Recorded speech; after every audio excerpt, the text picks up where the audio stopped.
Hello. Hello, everybody. Hello and welcome. I am Traverse IP, and this is the Academic Foxhole. And I found the mysterious sound that I was like, okay, I'm ready to go. I'm ready to stream. I was like, I can't. I'm hearing weird sounds. And I thought the weird sounds were the PS4, but there was no output where it'd be coming from. So I was like, maybe it's just outside. But then it wasn't. And so I had to wander around the entire place until I found out where the sound was coming from. And I did indeed find out where the sound was coming from. The sound was my alarm phone. It was my phone alarm. Because I turned on the phone alarm, gone off, done my things. Well, no. My alarm went, I got up, I went off, got stuff, did things, set up the thing, did all the stuff. And then I'm sitting here, I'm like, what is that? And it was my alarm, because my alarm I didn't actually turn it off. I turned it on snooze. And apparently it had been going off for some time, but I didn't hear it because I was up and out and about and doing other things. So there you go. That's what it was. Found out. Yep. I should do a sanity check. Also, it was magical. Okay. That's amazing. Rebecca, I'm so excited for your lovely date. Did you see a movie? Did you see a film? Well, that's the same thing. Did you see a movie? Did you like go off to dinner? Like what did you walk on the beach? Did you go to an old-fashioned arcade? What did you do? What did you do for your date? Because Rebecca went on a date, and it was magical. So I don't think I told you all. Something really important happened. Hey, Vio. So look, if I want mobility, I have to. Okay. Guess what? I don't think I told you. I don't think I told you all. I unpacked a few more boxes worth of RPGs. Also, that was the most professional facial expression to alter your mic too. Thank you. Thank you. So I unpacked a few more boxes of RPGs, which I don't know if you noticed, but you might be able to tell because this has sort of filled up more. There are some other things happening over here that you cannot see, but that's not the point. The point is I unpacked a few more boxes of RPGs, and I have 7 more boxes of RPGs to unpack, which means I will be filling up this shelf and then probably this shelf above it. And then I'm going to have to alphabetize and organize all of those RPGs once they've been unpacked. And I need to do this quickly so I can then build some shelves and unpack some more things. Yeah. Not professional, professorial. Oh, yeah, thank you. We had a candlelight dinner and then snuggled watching tear-jerking romance movies. Okay, that is magical. Oh, okay, so, Rebecca, I need to tell you something because I need to ask you a question. I don't really like romantic comedies. Most of the ones I've seen have not been very funny, and I've not been, like, excited about them. There have been 1 or 2, but generally speaking, many of them I don't enjoy because I find the protagonists of said romantic comedies to be jerks, and I don't tend to like them. There have been a couple. Most of them have been queer, but there have been a couple. That said, I do like romance films, and the ones that make me cry. You mentioned tear-jerking romance films, and I thought to myself, that sounds like a thing I would probably like. So, which ones did you watch? Because I need to know which ones. You're not typically a fan of rom-coms, yeah. Yeah, I mean, look, there are a couple that I liked that I was like, there are a couple that I've liked, but most of the ones I've seen are like, oh, wow, you're a jerk and you're being a jerk to so-and-so. And then I don't really want you to date each other because you're not very nice. Do you know what I mean? Like I just had to turn to my mic a little bit. So yeah. Oh, Titanic. Oh, that's a good one. That's a good one. This guy's such a jerk. Isn't that funny? Yeah. And then sometimes the rom-com's going to switch it up and it'll make the gal a jerk. Isn't that funny? And I'm like, it's not funny. No one should be a jerk here. And no one should be, like, jerky behavior should not be rewarded. But Titanic, that's a good one. One of my favorite romantic dramas would be Somewhere in Time, with Christopher Reeve and Jane Seymour. It's about time travel. That's a good one. Oh, great costumes. Also, it makes me cry. That's a good one. Mm-hmm. Mm-hmm. Ooh, I love a good tearjerker romance. Oh, I had talking of comedies, did you ever see Dogma? If so, what did you think of it? I have not seen Dogma, but I do use a clip from it for one of my academic papers, as a matter of fact. Uh, I have a paper that I'm going to have to publish at some point. It's like an, yes, I published that chapter about transvocality, how we gender the voice, and how we gender the voice in transgender passing guides. And basically that was for a book, and I had a limited amount of space that I could use in my chapter, and I took more than I was allowed, but they gave it to me anyway. But I had to cut some stuff, and there was a whole section that I developed on on non-binary voices and how non-binary voices are portrayed in the media, voices that are neither male nor female. And the whole point of that is that those voices tend to be framed as non-human. That whenever you get a voice that is not a character that is not clearly male or female, they're often devils or aliens or robots or sometimes angels or God. So I use that one clip from Dogma where Alanis Morissette opens up her mouth to go and destroy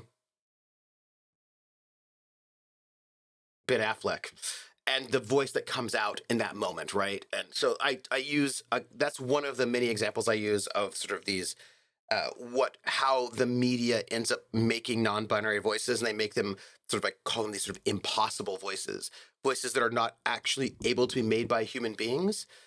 That usually involve layering male and female voices on top of each other, or other electronic sounds, sort of creating these kind of weird conglomerate voices that are not being able to be made by people. And part of what I argue is that by portraying non-binary beings as just not human, and the voices they make as being things that are not actually able to be produced by people, it helps reinforce the impression that non-binary people themselves are not actually real and are not actually possible. And then I pivot that by talking about some of the very few non-binary passing guides that are out there, of which there are not many, but there are some. So I do use a clip from Dogma in this paper that I give, which is going to be folded into my book itself. Where, I'm not quite certain, because I don't have 1,000 pages, although I wish I had 1,000 pages. That would be really lovely. If nothing else says Alan Rickman is Metatron. Alan Rickman. Yeah. I get it. A holy bartender. Well, VO says Alan Rickman was amazing there, but Alan Rickman is amazing in everything. Alan Rickman's amazing. Rebecca says, Anna is a little person, 4'2", pardon me. She's gorgeous, made a lovely date. Oh, Rebecca, that makes me so happy. I'm so happy for you. I love it when people have some love. That is so lovely. They're trying to say that non-binary don't exist, but it took me too long to type. Yes, Artie, you are correct. You are correct. So the whole, and I use a clip from, people yes, because I have a whole collection of, I cut a lot of these sort of clips where the media at large has anxiety around non-binary or gender non-conforming people, and how that sort of works out through the voice. And one of the things that I talk about in some of my work is that when it comes to transgender people, there's clearly this anxiety that gets shown up in sort of media, especially older media. Now it's a little bit better. Now it's better, but it used to be very, very bad, wherein there was this idea, there was clearly an anxiety about specifically trans women, wherein there's so many examples of this where you would see some like really gorgeous woman, like super hot, super sexy, gorgeous, gorgeous woman. And then like some guys like, oh, look at that gorgeous woman. Ooh, gorgeous, gorgeous woman. Hey, baby. And then the gorgeous woman turns around and goes, hello, my name is Steve. Like, oh, hey, hot stuff. Where like so it's usually like usually we'll get like a cisgender woman to play the hot stuff woman, and they'll usually have some sort of male actor, like some kind of basso profundo, do the audio for that woman. And so there's this like persistent habit of like, isn't this so funny, where we're gonna have this joke happening over and over, and then of course once the voice comes out, the guy's like, ah, like that, and this kind of like terribly transphobic thing. Oh yeah, Little Britain did a couple of sketches like that. Yes they did. Yes they did.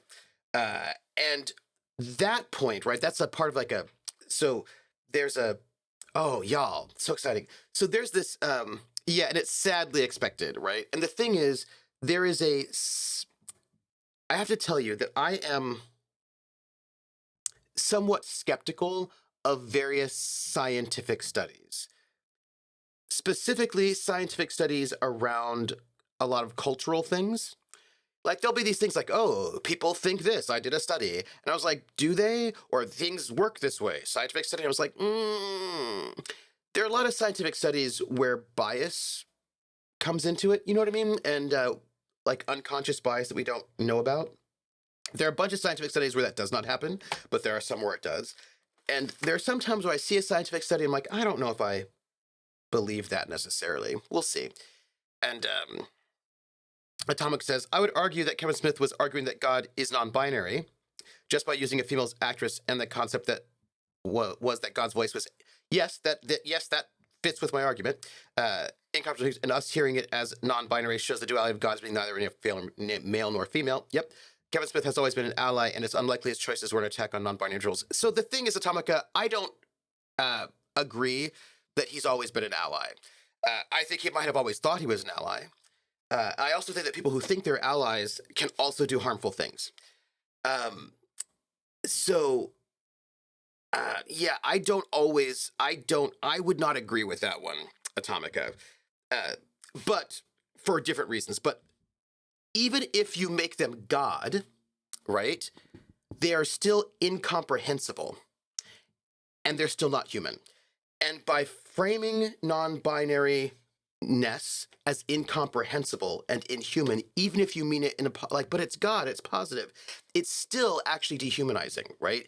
There's so few examples of in the media where non-binary people are humanized or comprehensible to humans. And it doesn't really matter if it's a demon or if it's God, it is still framed as inhuman and incomprehensible. And if you are a non-binary person, you have no examples of actually being human. And that's actually not positive and at all. You know what I mean? So like, I feel like that's, I actually think that that's not positive. I think it's very often the case that people want to do something that is allyship-ish, but the implications of what they're doing is not really what you think. Yeah. I don't know enough about Kevin Smith to take a stance in that regard. Yeah. You can harm the movement or whatever, even without intending to do harm, or even while trying to help. Absolutely. Hey, Schmelzer. He's a very well-meaning but also very white guy, which does make him better than the alternative of white guy using allyism as a cover for his abusive behavior. Well, that's true. Theo says, I think the problem here is that there's been a lack of non-binary rep in the media in general. Well, and part of my point here, Vio, is that there actually hasn't been, but it's all been not actually human beings. It's been aliens and robots.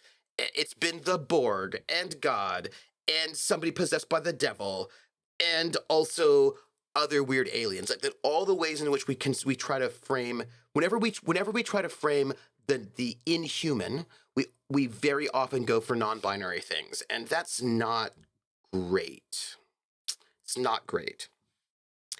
Yeah, it is possible to do harm unintentionally. The trick is to do better when you know better. Yeah, so much of harm to groups like that, I would imagine, is unintentional. Yes, but it doesn't negate the harm. Absolutely, and I think that a lot of the ways in which non-binary people are framed as, or let me put it the other way. I think a lot of the ways in which inhuman things are framed as non-binary, that's a better way to phrase it, is a reflection of societal attitudes as opposed to something done intentionally, if you know what I mean. That said, Kevin Smith and I have not been friends since Chasing Amy. That is a thing that I am still very upset about. When I remember when it came out and I was like, ooh, not happy with Chasing Amy. And really not happy with Chasing Amy. Yeah. That movie put him on my bad list for a very long time. And it's, you know, because I know a lot of people are really into Clerks. Like I remember being back when everybody was into Clerks, but yeah, it's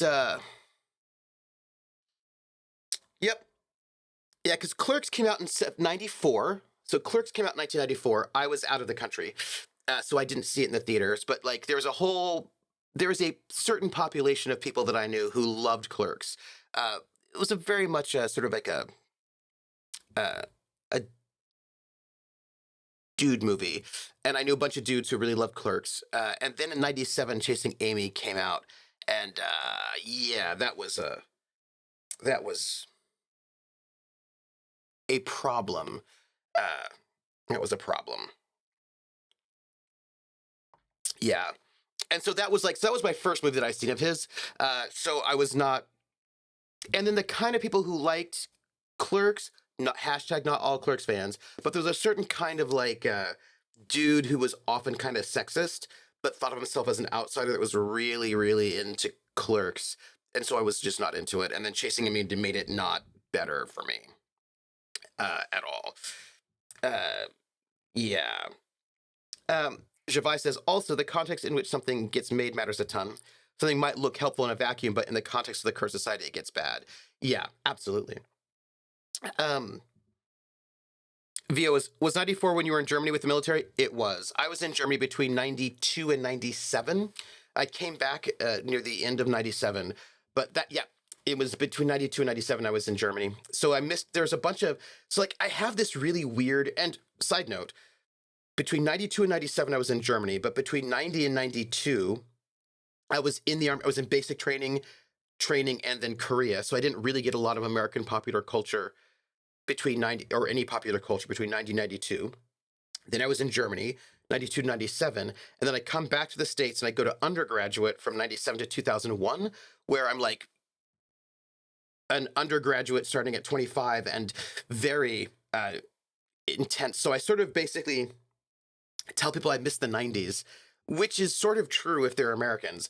I do know a German 1990s. Like I can talk to you about what was happening in popular culture in Germany in the 90s, but that's not usually what people in the US know about. So I just tend to say that I miss the 90s, but I got the very tail end of the 90s. Yeah.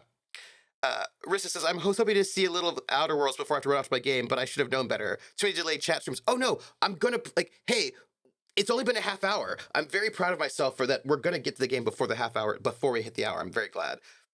Just to make Trooper feel old, I was born when he was in Germany. VO. Stop that. Atomic says, it's funny to think that despite its faults, Chasing Amy was still progressive for its time. Unless you were a lesbian, in which case it was not progressive. That's the thing, Atomica. People want to talk about that, but it was... or bisexual. Like I was hanging out in a lesbian and bisexual woman space, and they did not find that film progressive at all at the time. They were very unhappy with that film. I'm just telling you, that was not seen as progressive in the circles I was hanging out in at all. Experiencing pop culture void while stationed overseas is so real. Cake bite, isn't it? It really is.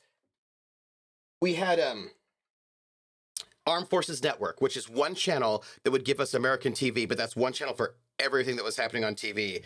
And so, yeah, I missed a lot. I missed a lot. Yeah, like a certain subset of Warhammer 40K fan, Artie. Yes, yes, indeed. Uh, yeah, just we say I've been old enough to vote for 8 years now. Hey, that's a good age, mid 20s. Uh, and I'm grateful that there is a stream at all, but I have to go to 8 minutes. Are you kidding? What? Okay, but before we do that, I do have to show you something. I remember I was telling you that I was unpacking boxes. Don't get back to chasing Amy. Remember I was telling you I was unpacking RPG boxes? So I thought I lost it forever because I could not find it anywhere, but I found my dice bag. I had to like replace my dice because I could not find this. And I was like, where did my dice go? I cannot find them. And I just couldn't find them. But,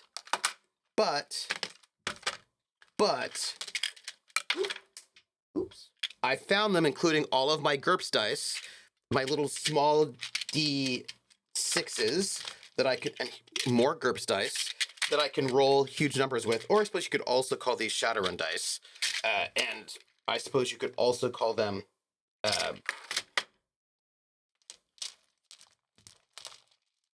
any kind of bucket of dice where you need to roll lots of D6s. Wait. Also, it should be in here.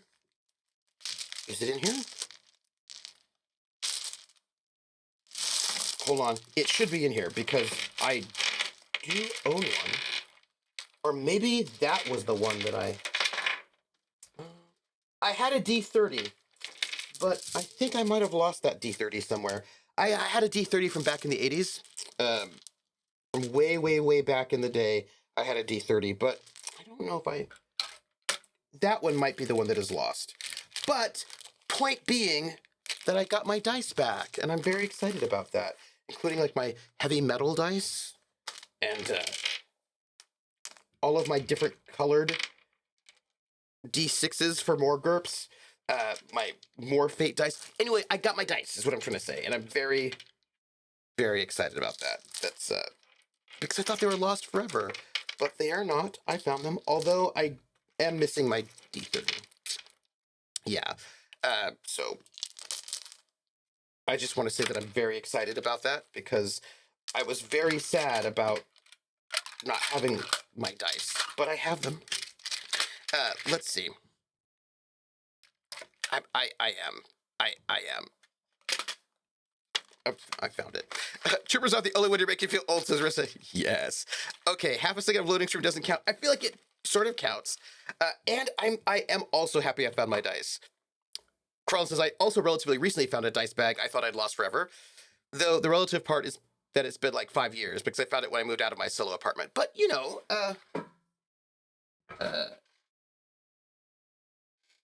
by the way, I feel like when I opened that dice bag, I dropped some. I'll just have to look later. But I just wanted to let you know that I found my Crown Royal dice bag.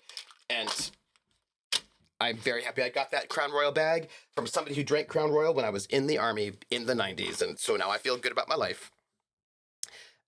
Tomek says, I'm a fan of his, but man, did he go downhill after Red State. Oh, I love Tusk, but not in any way that I can defend its existence. I do need to watch Dogma, though. I'm so old. I'm so old enough to listen to teenagers and feel ancient from not understanding half of what they're going on about, but also young enough that I'm certain space I feel like a fetus. So what's going to happen, Vio, is that you will have that feeling until all of a sudden you'll stop feeling like a fetus and you're going to be like, what? How did that happen? When did that happen? I was always the youngest one because I was in the military. Kickbite will know. I was always the youngest one hanging out with like a bunch of people who were like older than me. And then it turns out that I was no longer the younger one anymore. And I don't know how that happened, but it did. Don't ask me. Time is an illusion. Vio, actually, I think the quote, to quote Dr. Frankenfurter, time is fleeting.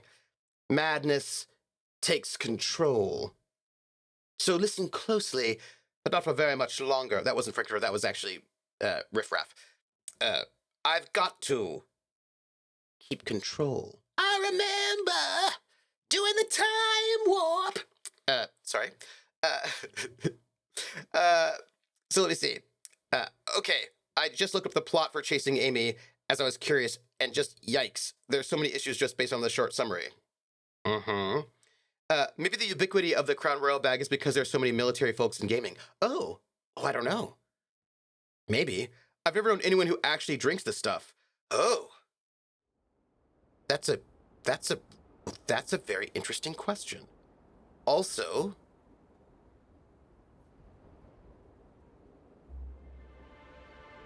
Okay, there's sound. I was like, is there sound? I was worried there wasn't sound for a moment. Hey, Prax. Colonel says, I used to be the youngest one hanging out with a bunch of ex-military people too. Right, it's just one of those things where it's like, oh, everybody's like in their 20s and I'm like 18, right? And then all of a sudden, there's a time when that's just not the case anymore. Or their 30s. Actually, you know, it's not just the military. I was thinking about this. There's a thing that I find very valuable that is, I think, not as prevalent anymore, or at least in the online circles that I'm around. Well, ish. Well, ish. Difficult.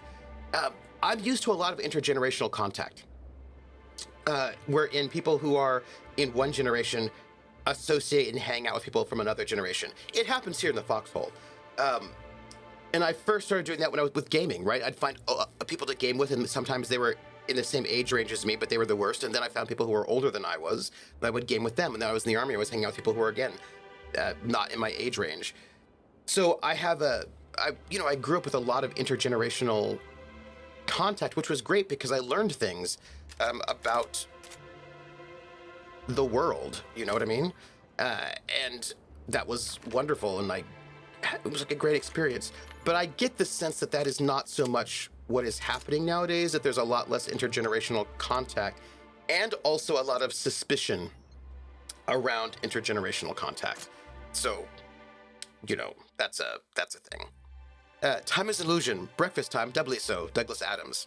Did you ever play the Hitchhiker's Guide to the Galaxy text-based game from Infocom? Vio says, sorry, Aprax. Shavai says, I got lucky that hearing teens and not understanding them doesn't make me feel old, as I felt that way when I was a teen or a kid myself. I was never with the times at all. I understand you, Shavai. Vio says, got more involved in local politics over the last year or so, and a lot of the time I'm by far the youngest person in the room. Yeah, see, that's the thing, right? They're just like, where do you enter spaces where you might hear the voices of people who are not from your generation? I tend to think that's good. Rissa says, I was 16-year-old hanging out with 16-year-old dudes and 30-year-old retired military dudes. Yeah, I was 16, and I was hanging out with grad students and people maybe a little bit older than that as well, people who are in their, like, 20s and 30s. And I gotta say, it was good because my peers were kind of jerks. So it was like me and,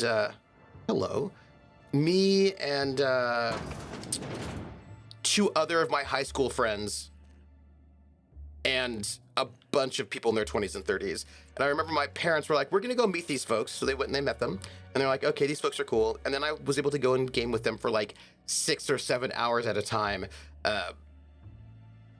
every 3 weeks or so. So, you know, but I learned, it was really good. I have to say, I know that that's not the vibe at the moment because everybody's into like intergenerational warfare, but I thought it was really good to meet people who are not my age. And I also did theater, like semi-professional theater as a kid. So I was like hanging out with, like, they would have cast adult actors as well as the kids. And so I'd be hanging out with adult actors too. And it was like Gary Ortega, when I was 12, right? Maybe 11 or 12. Yes, I was probably 11 or 12. Gary Ortega, we were driving towards, we were doing Willy Wonka, Charlie and the Chocolate Factory, a musical version of it, based on the play, sort of original music. And we were driving to, like, this one we were doing like a school tour. So we were driving to this school where we were going to perform the show. And as we were driving, Gary Ortega's like, I'm going to play some music for you all. And we're like, okay. And he played for me the B-52s.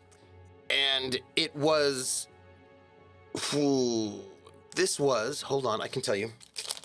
It was probably, was it Mesopotamia? It was one of their early albums, as a matter of fact. What's the right? Let's see. You know, we're gonna get there. It was, let's see. It was, hold on, I've got to look. It was the album that had Quiche Lorraine in it, unless it was a mixtape. But let me see. Let's see. So it wasn't the B-52s. It was their second album, Wild Planet. which came out in 80, and this was probably like 83. So he introduced me to the B-52s, which I never, like, the B-52s in 1983 were not popular. They were some, like, underground punk new wave group that, like, was not super, super famous. And, you know, he introduced me to the B-52s, and I remember hearing Quiche Lorraine and Rock Lobster and thinking this is the best thing I've ever heard in my entire life. And I would never have heard that if I hadn't been hanging out with somebody who was older. You know what I mean? And so I really value... There's a lot of blood here, actually, everyone. Oh, hey, there's a lot of blood here. There is blood everywhere. I did not realize that we're in a room with a lot of blood. Okay, well, I've got great boots on. Anyhow, so I appreciate it. I know it's not popular at the moment, but, you know, that's, where's my... There we go. That's where I was at. Yeah, my GURPS group when I was that age was a bunch of 30-plus ex-Marines and one Air Force guy they like to tease. Always tease the Air Force guy. It's important. Ex-Navy submariners, yeah. And sadly, I must go. Thank you. I'll see you, Rissa. I'm going to solve this mystery. Praxis, it has been my recent experience that intergenerational contact and sharing is on the downward, we'll say slide. And I think some of that comes into the talking heads. Putting forward this generational divide and demographic targeted separation of generations. Slide. Not whatever. Text as Peach thought. So, I actually don't think it's talking heads. VO says, yeah, I went to my first local Labor Party meeting, which also happened to be the AGM, and got elected to be the youth officer because I was only one of only 2 people under the age of 40. That's amazing, VO, and I love it. I love it. Crown says, I think intergenerational mixing was poisoned by boomers and younger silence that all refused to cultivate a new generation to follow them and just decided to be in charge until they die. So I think this is related, but not there yet. I often played chess with my grandfather, who lived in our basement, which was effectively an apartment when I was younger. Yes, yes. 80, that is the year I was born. Krellin says, I feel like boomers were also the generation that really started the trend of kids moving out and far away. So that probably also hurt intergenerational mixing. Well, the thing is, I'm not a boomer, and I had lots of intergenerational mixing. What I think is, VO says, I'll finish the thought, age-old trend between youth and experience is age means you've had more to the accrue wisdom and experience, and youth means you're more likely to embrace new concepts. Carl says, talking heads isn't TV pundits, tripper, not the bed. No, I get what you're saying. See, I've thought about this a lot, and I actually don't think it's that. I think it's not the media. I actually think it's the generations. And I know that people will be like, generational theory is bogus, but what I want to say is boomers were very anti-intergenerational contact. They were not into it. They had a very, very strong anti-intergenerational vibe, hence their never trust anyone over 30 slogan.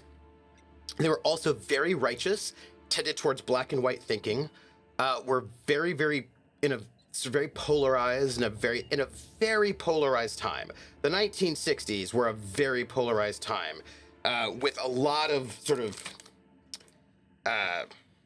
you're with us or against us, all or nothing kinds of thinking. And Gen X was not that way, but the millennials are definitely also that way. So whenever I hear millennials going, okay, boomer, I'm like, oh, right. They're very similar. Both of those generations have very similar vibes in terms of, they're also very big generations. They have very similar vibes in terms of how they speak about older generations, how they speak about politics. Yeah, I actually just think it's like a generational trend. I think that the boomers and there's a lot of blood here. I think that the sort of eschewing intergenerational context is actually, I don't think it's about talking heads. I think it's just about sort of generational times. I think that there is so much. I think that the baby boomers and the millennials have a lot in common. I think that there's a kind of a vibe about them that they have. I think there's something very similar in their way of going about the universe is I think what I would say. And why is that? I don't know. I don't know why that is. I cannot say, but what I can say is that I see a lot of parallels between these two generations who hate each other. right? The boomers are like, oh, those millennials. Oh, who are you? Hello.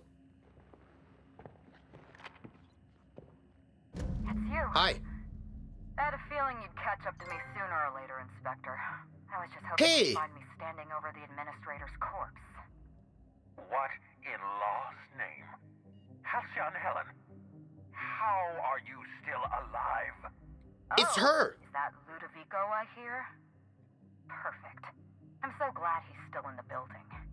Would you mind letting him know I'm about to blow his whole operation to flinders? Nice. Nice. Atomic says, yeah, but there's no guarantee of wisdom. Yeah, wisdom. I know plenty of 50-plus-year-olds who I wouldn't trust not to stick a fork in an electric socket. Nope, I agree with you. Praxis, I don't know that I agree with this trooper. I really think that that's overgeneralized in a way that denies a lot of people's lived experiences. Well, that just depends on whether or not you think that there are, if you do not believe that there's a zeitgeist and that generations have similarities, then no, you would not believe, you would not agree with me. If you think that basically everyone's an individual and that there are no generational or cohort trends, then what I'm saying will not work for you. I do think that there are generational trends. I do not think that every single person in one generation has the same attitude or the same feeling, but I do believe in zeitgeists. I do think that there's a difference between, generally speaking, we say, between the attitudes of people who grew up before the Cold War ended and those who didn't, between people who, for whom they have always lived in the time of the war on terrorism and those who didn't, those who grew up in Germany post-World War II and those who didn't. I think that there's a reason why certain decades tend to have more of X or like, I think there's a reason why a whole bunch of terrorist groups cropped up in Germany in the late 60s, that particular generation. They're boomers and didn't happen in the 90s. So, but I will acknowledge that many people do not believe at all in any kind of generational trends or zeitgeist. And if you do not believe in that, you will not agree with my theory. And that is fine. We will just have to agree to disagree, because I actually do think that there are zeitgeist trends, but I don't think it is like, obviously not every single person in a generation is going to have the attitudes of that generation, because you may have parents who are super old, or there are always exceptions, of course. But I'm speaking about general trends. That said, if a person does not believe that there are zeitgeists, then you will disagree with me, and I think that's fine.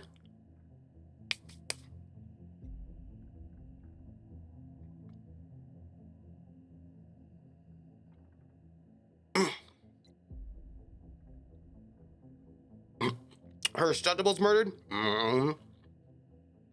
Wasn't she brained? Because here's the thing, until the talking heads, which of our news cycle, the popular capable news separations of generations and ideologies of generations was never a massive thing. And because of that, I think it's the targeted marketing push and then the further political push to separate those groups and say that they have a different ideologies the same way. People have been separating unions and non-union members. Another identity politics and separate. I say it's because this is their own benefit. But this is an assumption based on American, Western European being the only thing that defines a generation. And more importantly, being that only the middle class of those demographics are defined a generation. And further, that generations are divided by years instead of what generations are actually divided by, which is birth order. And you know me, I'm just going to sit here and keep going somewhere to stop now.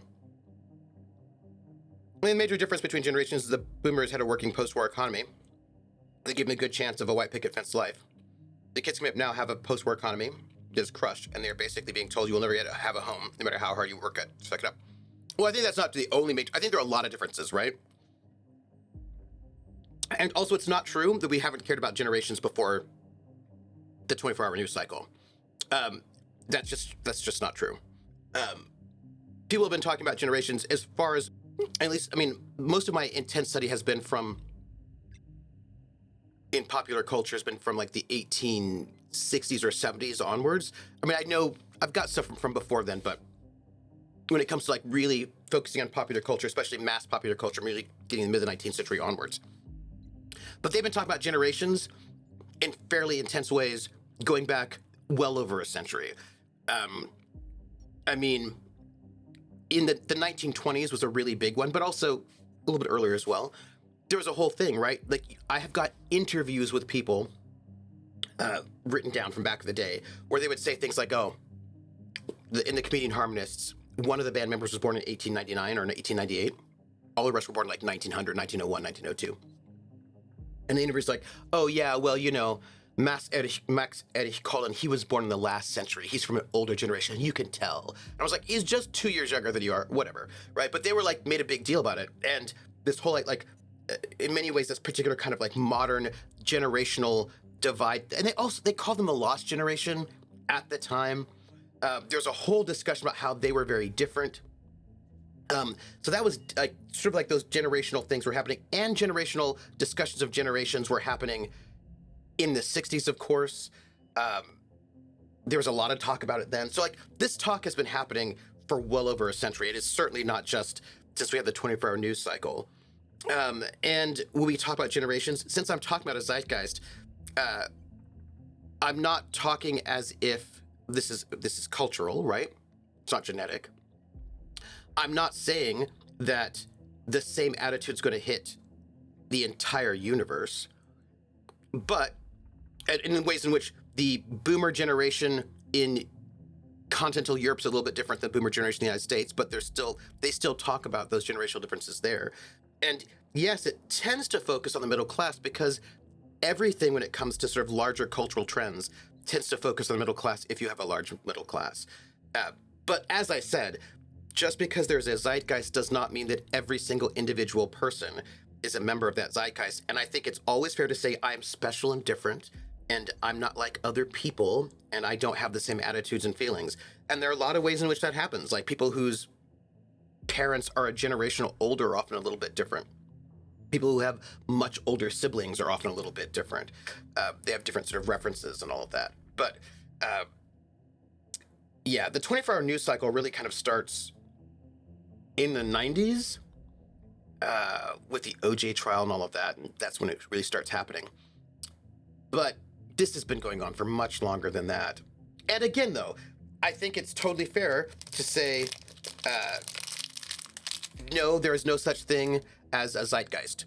I just don't believe zeitgeist exists. I think none of that matters, and I think that's totally fine to say it. Because, you know, there are folks who do not believe in cultural trends in history, I suppose, based on time. I find the whole generational divide discussion very interesting in some ways, as I can clearly see general trends due to living some kind of shared experience. But I also find it, as someone born in the mid-90s, that is very general. Yep, as I sit in the middle of a generational change. But I also find that it often gets overstated. While it does matter, so many other things like social class, interest, religion matters just as much. But it's all intersectional, right? And I also think that, I mean, gosh, the 60s were all about generational warfare. You know what I mean? Like, that's what that was about. It was all about, like, that being, like, a super intense thing.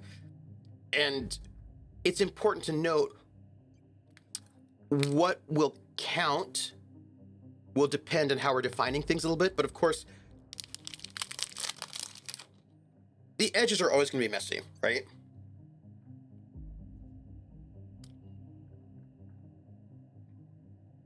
Because we like to make things like, well, the generational turn is in this 1 year.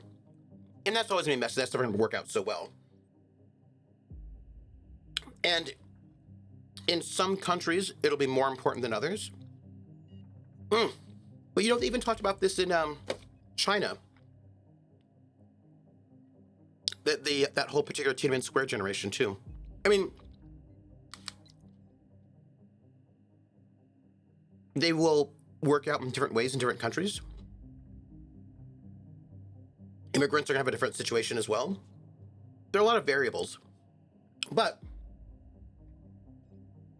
if one does not think that people are influenced by their times, that's totally fine. And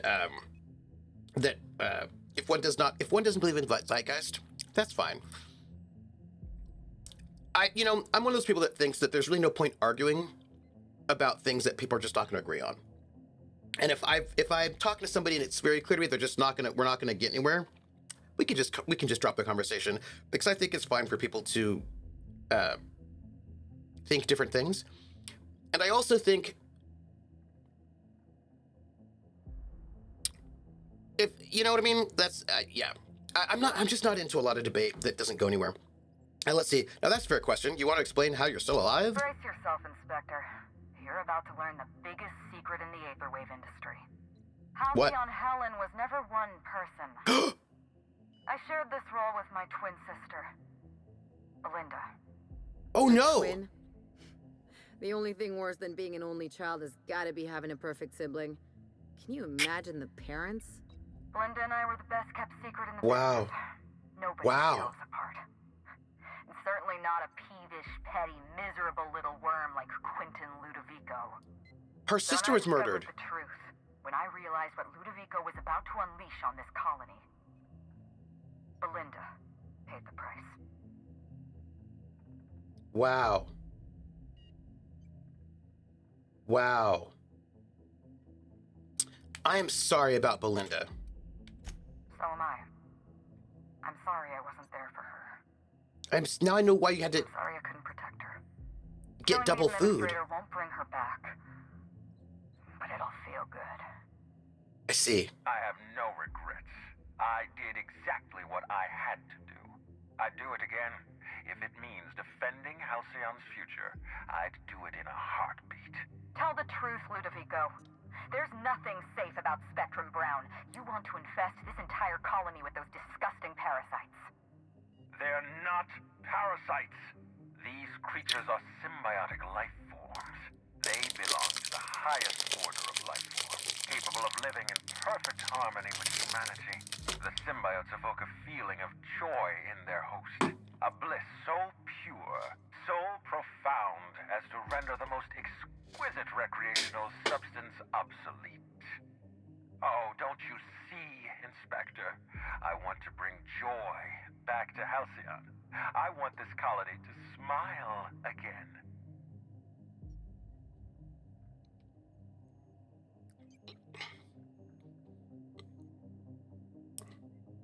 Brack says, and that's why I think the whole generational discussion is over. Simplification to the extreme. But we all know I'm a cross-cultural comparison and a cultural relativist. If you don't know what those are, take Anthropology 101. Of course, it's interesting because anthropology uses cultural relativism slightly differently than other fields do. Other fields use the term, like literature, etc. So it's always interesting to see what people mean by that. But yeah, I mean, I think yeah, right. People have different positions on it, and I myself am also a cultural relativist, but not in the anthropological term, but in the sort of sociological sense of the term. But yeah, and I just think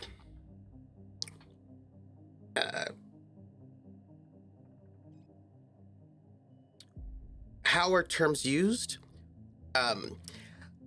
Also, I tend to be a little bit more flexible, right? I don't tend to insist on, like, let me put it this way. I'm more of a descriptivist than a prescriptivist, linguistically. Let's put it that way. Yes. So then have a friend around your neck. Yeah. So this guy here, people.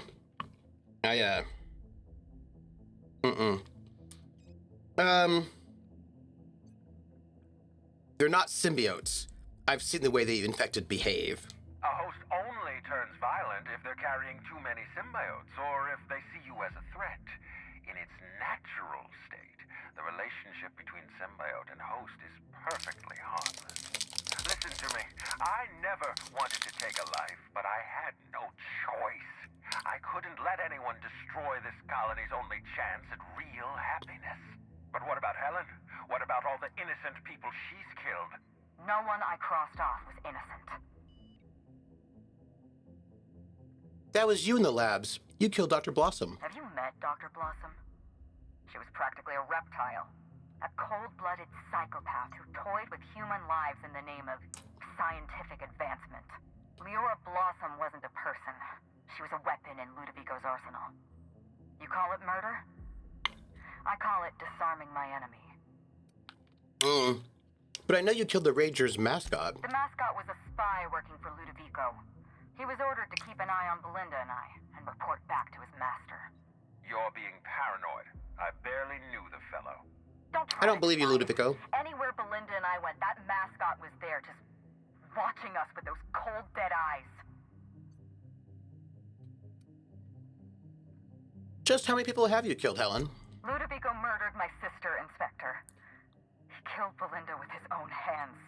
Dr. Leora Blossom, Maria Keene, that flackwit of a mascot, they were standing between me and Ludovico, so I did what I had to do. I went through them. You killed Constable Keene? She was on your side. She was on Ludovico's side. When she realized I was alive, she refused to stay silent. I gave Maria a chance. I told her about Belinda. I asked for her help, but she turned me down. She was honor-bound to report me to Ludovico. Maria had a duty to her company, and I had a duty to Belinda. We both did what we had to. But in the end, I was the faster shot. I've heard enough. You know what you need to do. Help me avenge Belinda. Help me put a stop to this. Don't listen to her. Listen to me. Throw in with Helen and you destroy Halcyon's only chance at real happiness. Think of the future, Inspector. A lifetime of bliss and joy for every colonist in Halcyon. We can make that happen. So we are at the end of this DLC. So here's the thing. When Jezza started out, Jezza, our bartender and hacker, he wasn't particularly violent. He hasn't really, didn't really kill a lot of people. He never killed anyone before. But now, these many hours later, he's killed a lot of people. And he's seen a lot of things. He's seen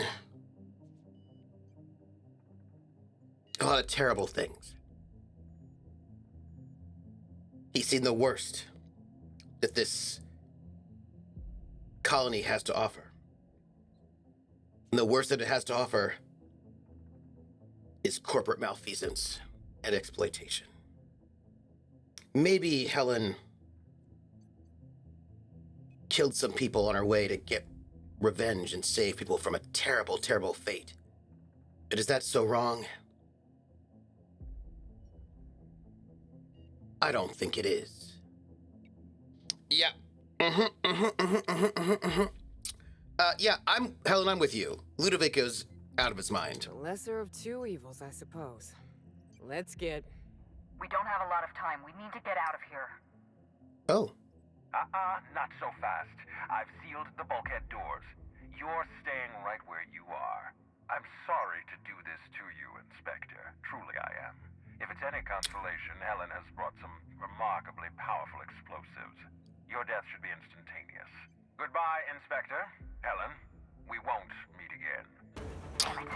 He sealed us in, but I think I know another way out. Follow me and stay close. Okay. Let's move. Okay, we have to escape. This way, I guess. Stress music. Oh, there's alcohol. We should take it. How much time do we have? Do you think they're giving us time?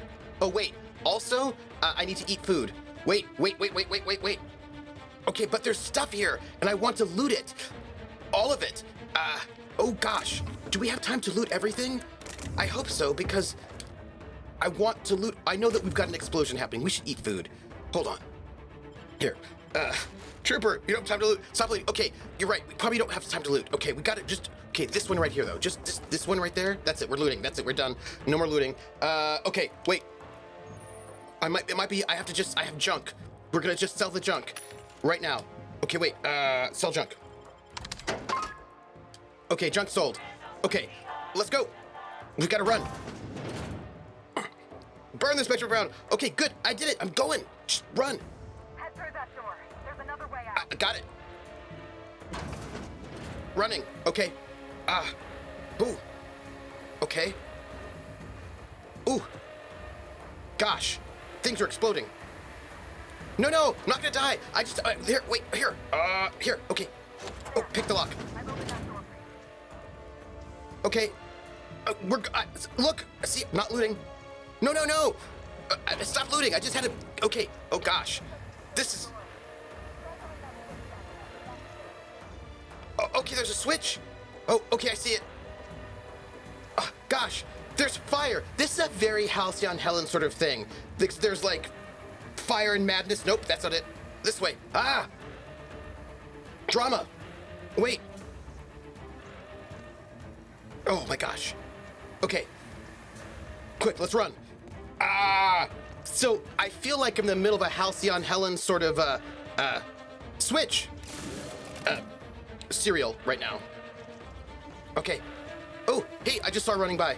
Okay, let's go. Oh! We're going to escape. There was... Oh!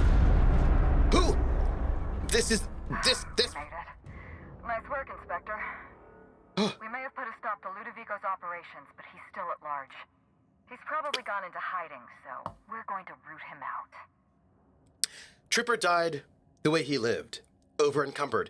But I just sold some... I got rid of some stuff, so I'm not over encumbered. I'm under encumbrance right now. I can sprint. What's the plan? This entire complex has been exposed to those parasites. Law only knows how many they've infected. Most of them won't even know they're carrying a parasite inside of them. If they're showing symptoms, it's probably already too late. Boundless energy, insufferable joy, an almost saccharine attitude of optimism. Then just like that, parasites bursting out of their bodies, fat and wriggling with vital energy. There must be some kind of pesticide, benign to humans, lethal to parasites. You're a step ahead of me, Inspector. An airborne pesticide of some kind. I think you may be onto something. Let's meet back at your penthouse. We'll ready our next move. Okay, but hold on, I have questions. Not here. In private, Oh. back at the penthouse. Okay. Also, I rather like the ambiance there. See you soon, Inspector. Okay, but, do you think that Ludovico won't know we're going to meet up at the don't you think they're gonna revoke our penthouse privileges? I kind of just feel like it's gonna be okay, well, we'll meet at the penthouse. I suppose that's fine. That's fine, I guess. I'm late. I don't think she was hitting on me. I feel like she was being a movie star. I have game Wednesdays night. I've been doing a little prep. Ooh, nice. Y'all, we have things to talk about. Yeah, so unfortunately, it is now a pest house. Oh! Roller, ruin a word with just changing one letter. Love it. Love it. Yes. So, I did some stuff last night, and I realized that I have not everything. I don't have everything, but I have quite a lot of the Mongoose second edition Traveler stuff. Like, and I think it's mostly there's some people whose fault it is, mine. But I have most of their stuff now. There are a bunch of oh gosh. There are a bunch of what do you call them? Adventure modules I don't have. I don't have most of those. But I have excuse me, I'm gonna shoot this person in the head. I didn't do well. That's okay. Excuse me. Everyone all right? Yeah. How are we doing? Oh, I'm burning. Oops, that's bad. That's all right. It's okay. It's okay. Don't worry about it. I'm just burning a little bit. It's fine. Oh gosh, golly.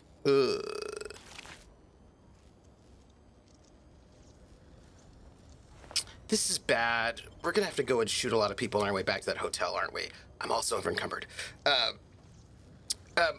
Yes. I'm sorry, I was saying something about Mongoose Traveler. Yes, there are some people who keep reminding me when new books come out, and then what happens is that they're quite interesting and useful looking, and I'm like, oh, I probably should get that book. And then I go over to the Mongoose website to order the book, because if you get the book, they give you the PDF for free. So you get them both, which I love. And then when I go to get the book, I get two, they say if you get a little bit more, you get free shipping. And I was like, oh, free shipping is really great. I should definitely have free shipping. And so then I get a few more books, and I currently have all of the core books. Not all of them have arrived yet.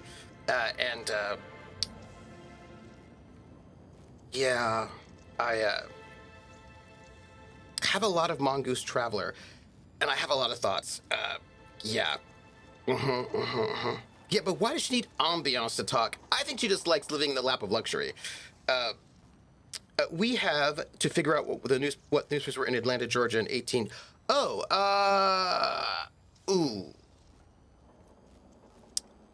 I don't think I have access to the Atlanta, Georgia historical newspapers, at least from my university, because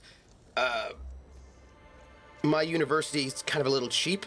I had to convince them to get the historical Los Angeles Times, so they only had a subscription to the historical New York Times, Boston Times, and the London Times.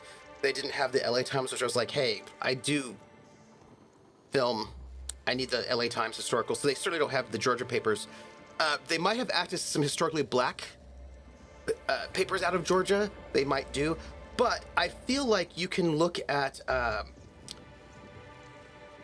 Google Books has a way to search for newspapers and magazines, and I would maybe check them out. There's also another website whose name I cannot remember right now, but it was, excuse me. But it was a really good website for, excuse me. It was a really good website for dealing with getting access to historical newspapers. And I recommend it. Hi, friends. How you doing?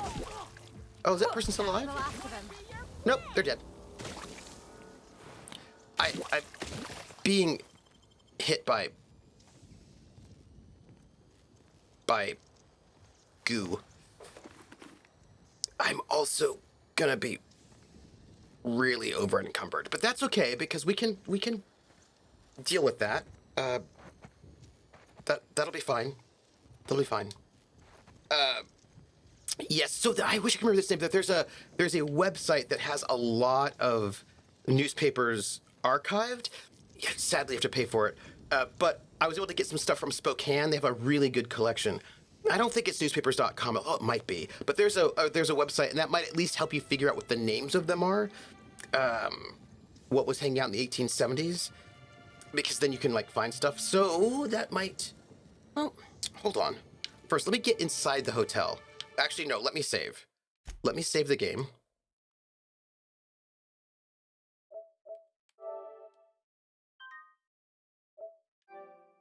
Yes. Okay, hold on. Let me just check something.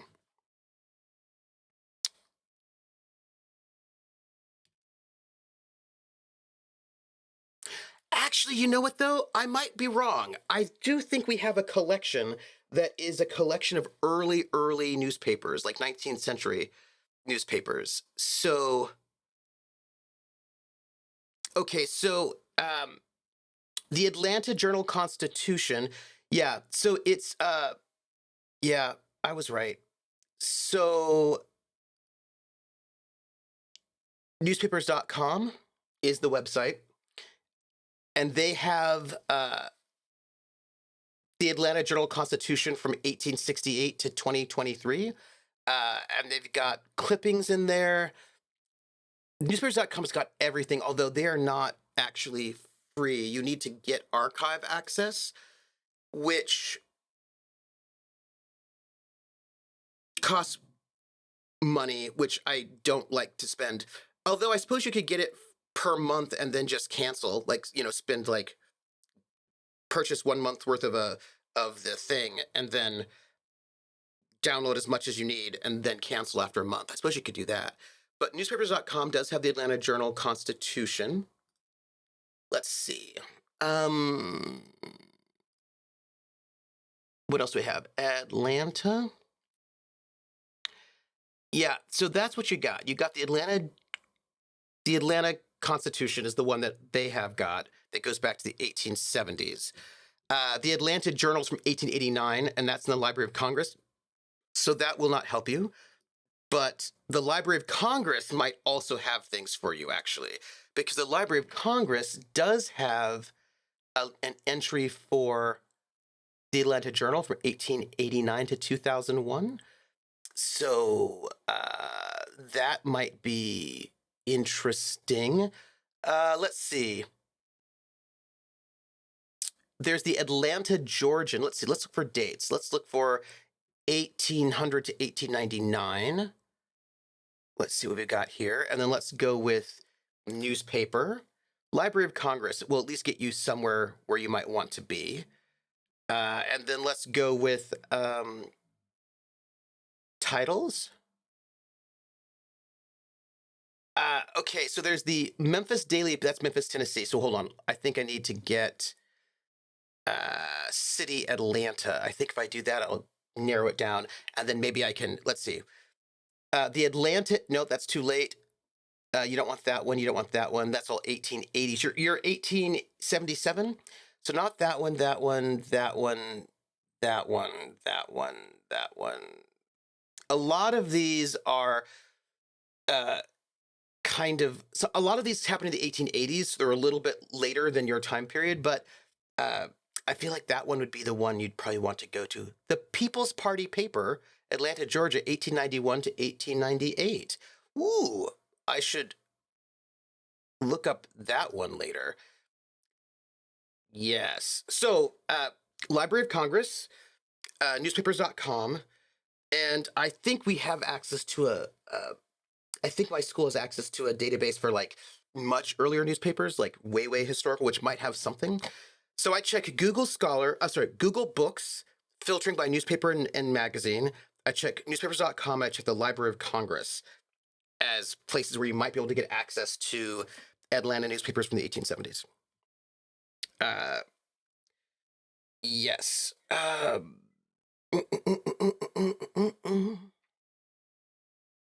Max Ryder, I'm scrolling back up. I'm afraid you just asked about historical research with two historians in the room who like archival research. I'm afraid you just did it. Yes, time to make online purchases of adventure modules. I'm going to hold off on the adventure modules until a new book comes out that I want to get so I can save on shipping. I mostly have first edition Traveler stuff, Mega Traveler, Traveler in the New Era. I actually have the entire bundle on DVD-ROM of the original Classic Era, as well as the little 3 black books. So I actually got the 3 black books on eBay, so I have a hard copy of the original 3 black books. But then I also got the DVD-ROM because Mark Miller sold. I'm sure you can actually still buy it from his website, but you can get a DVD-ROM of everything that was in the Classic Era, and I do have that. So I have all the Classic Era.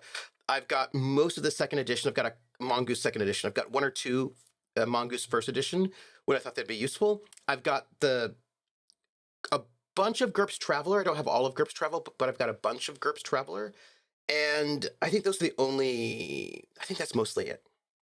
Yeah. Burn a little every day, and eventually you'll be immune. Max says, I love free PDFs with physical purchase too. Me too, because I like having them both. Praxis, there's only one, and you can access them online. You go through the AJC, and then you can also access them through the Georgia Preservation Project. I can send you links. Excellent. I have the link. I'll share it with you, Max. Also, just drop it in our Discord. I think under research, because put it in the Discord under research, Prax. That'd be awesome. Max says, it's okay, I'm creeping through a few websites with lists and dates of the papers. I don't even need the name of the paper technically, I just want it. A lawyer has sent a letter and a clipping to an investigator about the destruction of a factory they own in Atlanta after it was learned the investigator was instrumental in the capture of a lost Confederate warship and crew. Oh, interesting. Yes, thank you, Prax. Thank you. I'm back. I also just realized that Monday is Thanksgiving. Is it? Not this Monday. No. Not this Monday. No. We have a couple weeks before Thanksgiving break. Isn't Thanksgiving in November? Hold on a second. Wait. Yes, we have a while before Thanksgiving break. Hold on. Whoa. Just found the Atlanta Journal-Constitution. There's also specifically the Georgia Historic Newspaper's website, and they have all back issues. Oh, that's so great. And the AJC is the longest running paper in Atlanta. No worries, I just need a paper that was prominent in 1877 in Atlanta. But there's a specific Galileo site of, oh, just drop it in the Discord, Prax. That'd be great. That would be awesome. The Daily Intelligencer closed in 1871. Max, I put a link in the Discord for you and I tagged it. Got it. So by the way, Max, I don't, why do you want just the name when you could go in, find a page of the newspaper from the date that the thing happens, and then you could actually take a PDF of that entire page, and then you can Photoshop out one of the articles, and then you could create an exact reproduction of the font and style, and then place that back into the newspaper PDF, and then you could hand the entire PDF of that page to your players so they get the entire page of that particular newspaper with your fake article photoshopped in. And right then what you do is you like take you sample what the paper quality itself looks like from the edge of the newspaper, and then you paste it onto where you want to insert your newspaper so that the background looks like the regular newspaper. Then you blend it all in, and then you get the font, you put it on there, you use the multiply setting or merge grain probably, and then you just like put a little dirt in there so then it looks like it's seamless. Not that I've ever done that before for more than one game as a GM. But I mean, I'm just saying that you could if you wanted, but not that you have to. But I'm just saying that you could. Not that I have, but I have more than once. More than once. Yep. Yeah. Going to use the Daily Constitution, which was what the Atlanta Journal-Constitution was named in 1877. Thanks, says Max. Prax says, To Galileo is a website created by the ARC program, all in the Atlanta area. Colleges and universities share all their records and library access. That's what Galileo is. Oh, that's great. It's probably like the, there is a New England consortium of colleges, which is like a lot of the colleges in New England are all together sharing the resources, except for Harvard, which does not share. It's not part of the consortium. Oh, it's Canadian Thanksgiving. Oh, nice. Ooh, Canadian Thanksgiving. Ooh, I want that. The ARC Anomaly Research Center. Troopers having a USA moment. Yes. Yeah, we don't have Thanksgiving really. Trooper, I think you're an overachiever. I might be. I might be an overachiever. Oh my God, fake article in the Real Daily paper sounds amazing. We'll see if I go far. Because I did that for City of Light and Shadow. Whenever people get promoted, when people got promoted or got certain awards in the British military, it was printed in one of this time supplement, and it's one of the things. These things had to be sort of like listed. There's like these big little list of all these things, and so of course I just went out and I found the London Times supplement from the exact date, and then I matched fonts, and then I just got them in there so that they would actually have their.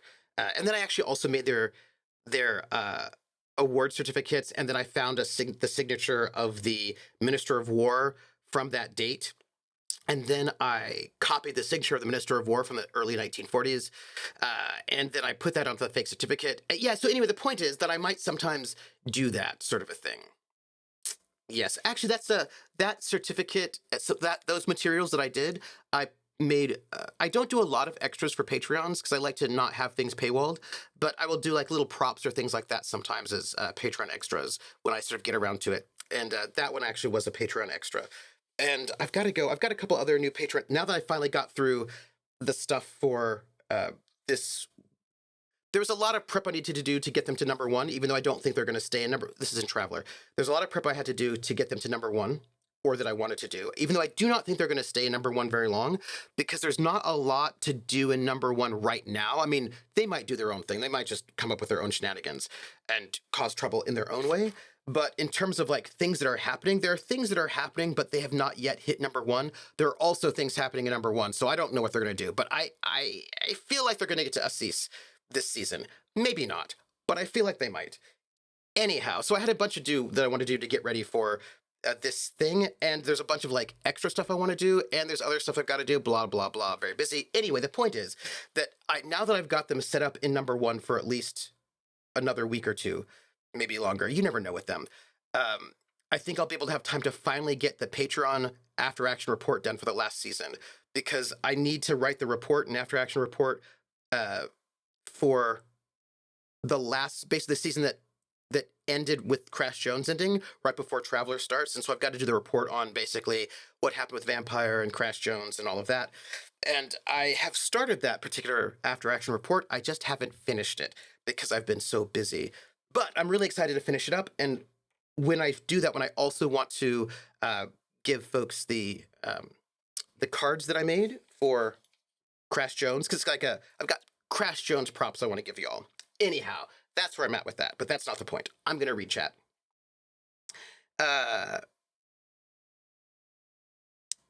Yeah. Kind of fun watching Americans get really confused. Hey, I love being confused. I love being, I love the poke. It's good. Unfortunately, this is an online game. All they'll get is a pick on Discord. Oh, yeah. I give them PDFs, like, and I would like deliver PDFs to them, like send it over to them in person so they would have them. What's actually kind of cool about that is that I could not have done those props in person, like if they were like physical in the same way. So there's some things that you can do in physical that's really cool, but some of these things are just Photoshop trickery. I don't have Photoshop, I have GIMP. So like some of these things actually I can do better if it's online only, and some of them I can do worse. Like I'm still like working out the possibilities, pros and cons of online versus offline. And people wonder why I like face-to-face games more than online. See, for me, it's a bit of a mix because that certificate, there's no way I could have gotten that certificate to be what it needed to be in real life, like in a physical copy, because I couldn't, because it would be like a big, huge certificate, and there's no way I could get that printed out. Now, I will say that I did have some physical, all right, let me rewind. I actually do give my players physical gifts, usually once a season or once every other season if I can get a really good one. And I just send it to them via the mail. And I had a couple of things I wanted to do for Kolos that I had in the works that we're planning, but I could not do that because we had to end Kolos. But if I ever make Kolos as whenever, not if ever, whenever I make Kolos as an actual game book, which I'm going to do once a little extra time. Right now, it's kind of madness how much service they've got me doing. It's really inappropriate. But once I do that, I actually can bring those physical props, I think, I'm trying to find ways to get the physical props into the game itself, because I think they'll be really, really cool. And I've got a couple of different physical things that I want to do for Kolos that I'm really excited about. That said, that's for another moment. Canadian Thanksgiving, back bacon and 6-pack hosers. Ya hosers, take off, ya hoser. I love Canada. Prax says the Atlantic Arc program is even better because it means that if you're enrolled in any of the Atlantic colleges or universities and your college or university does not offer a particular course, you can take it for free at any of the others that do offer it. We have the same thing with the consortium. Additionally, it means that you have library privileges in all of those colleges and universities, like your student ID for one college will give you library permissions at the other college. Yeah, that's what our New England consortium does. So if I had students from Brandeis come and take classes with me, it's pretty great. But again, Harvard does not participate in the consortium, just for the record. Well, I don't drink, and I'm not really a fan of back bacon, so not likely. That's fair. Hey, Artie, I have a question for you as a Canadian. What are the Canadian-specific traditions around Thanksgiving? So, like, what are the traditions? No. What are the traditions around Canadian Thanksgiving? Like, do you eat turkey? Like, what is, like, is it? Educate me on Canadian Thanksgiving and its practices and customs, because that sounds really fun. I missed the end of the Pirates episode last night. Did they go for crime yet? They went to the planet. They realized that this planet is a former prison colony and that it is not nearly as well defended as it likes to pretend that it is, because they're not, they're tech level 9 and the galactic average is tech level 12. So they don't even really have they don't have the level of technology to like. There's a little bit of a big talk being talked in terms of their ability to defend themselves against pirates, but not the walking of the walk is probably not actually as accurate. It's a bit more bluster than it is reality. And they got a little bit of a couple people being interested in them in interesting ways, and we're going to find out. I think their plan is to look, now that they've actually been to the planet and seen that their anti-piracy defenses are not that great. Now they're like, okay, I think we probably can do some piracy on the way out, right? They're like pondering that. So, right? So I suspect there might be some piracy or anti-pirate attacks on the way out. They all have a very bad vibe about this planet because the planet is a former prison planet, really. So I think they're going to go and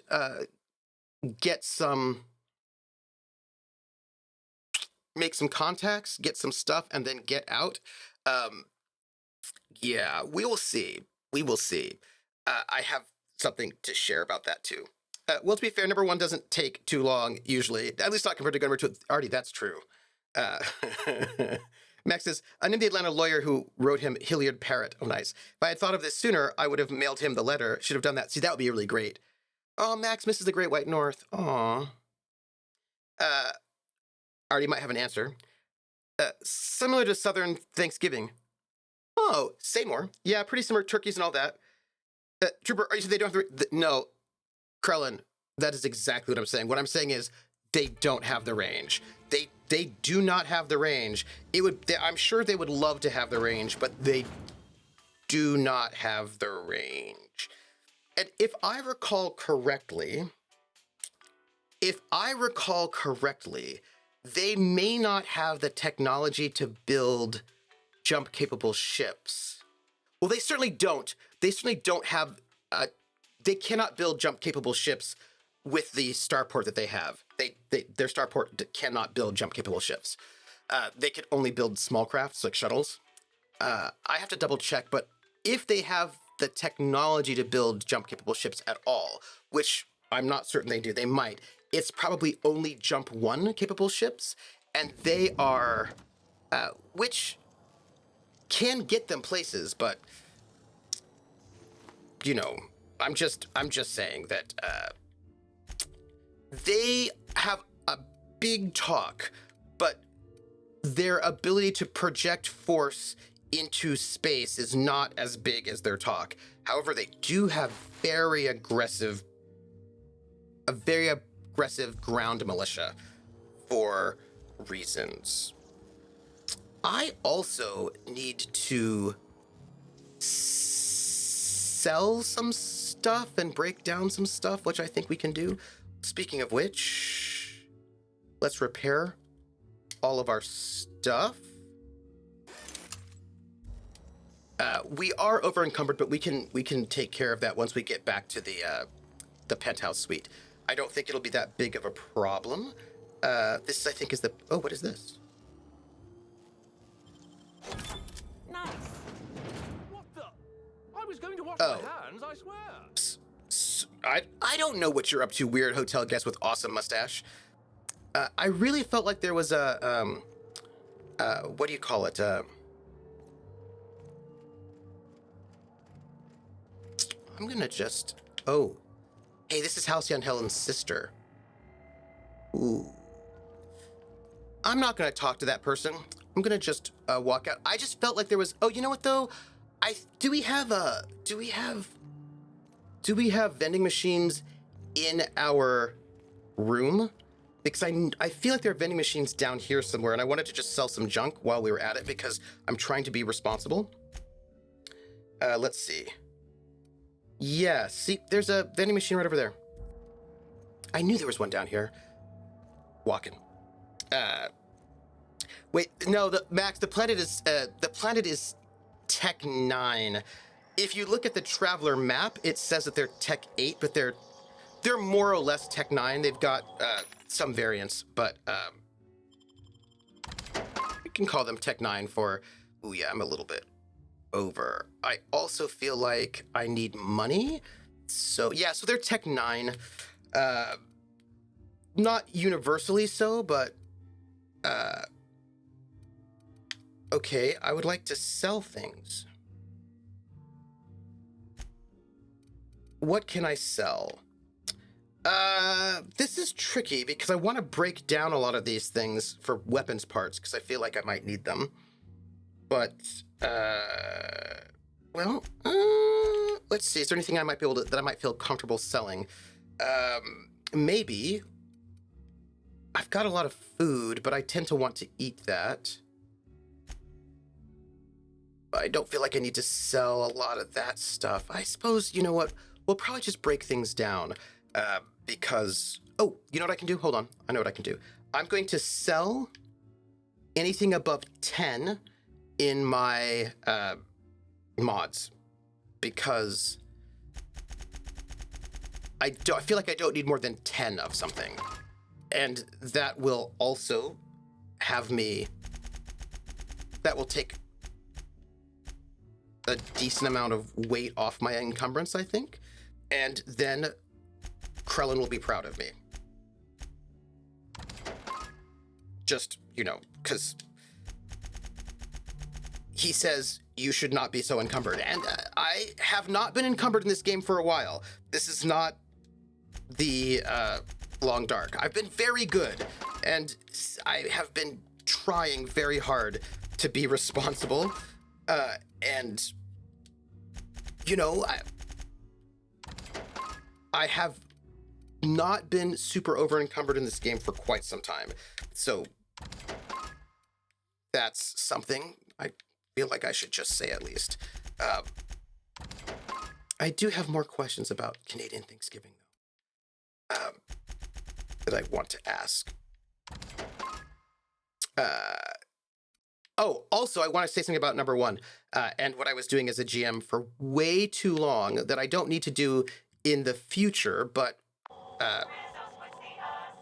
did that. I'm under encumbered. I am very close to encumbrance, so I've got to like break down some stuff, which I will do when we get up to the... Aha! Always so nice to hear you, Inspector. I'll get you to your floor on the double. Penthouse suite, please. Next stop, the finest seat in the house. Thank you. Let's see. Did they figure out who the scout was lurking at the jump point? They did not figure it out, but they're guessing it's a pirate. Because their transponder was off. They were a ship without a very large... Now, I will note, they did notice, they did say this out loud. They did say that it could be a pirate catcher, which is true. That is a possibility. It could be a pirate catcher. But, you know, that's not something that, you know, it's possible. What is this centrifuge doing here? This centrifuge was stolen from Rizzo's RR&D labs. Nice. I stole it. I see a small label stuck against the side of the device. Hmm?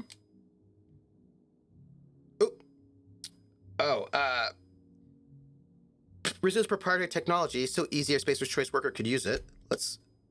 You see another small label under that one. It reads, Discontinued Model, Spacer's Choice Proprietary Technology. Look, there's such funness here. And funness, I mean badness. We need to talk to Halcyon Helen. That's what we need to do. Hey, do you think Ludovico's around? Do you think we could talk to him? Just to see what would happen? I mean... I want to tell you what I did, because those of you who are interested in GM insights might find this fascinating. Nope. He's not going to talk to us. I didn't think he would, but just thought it'd be interesting to see. Yeah, so here's our Halcyon Helen. She's lovely, and I would love to have a conversation with her, but before I do, because that conversation will be more game-related, I think we should just take care of a little inventory business, because everybody's here at the moment. I can chat with chat and then do a little bit of inventory management in ways that will involve just making sure everybody's got the best weaponry that they can, and that everything is good and positive, and that I get rid of some of my encumbrance, which I believe we are going to...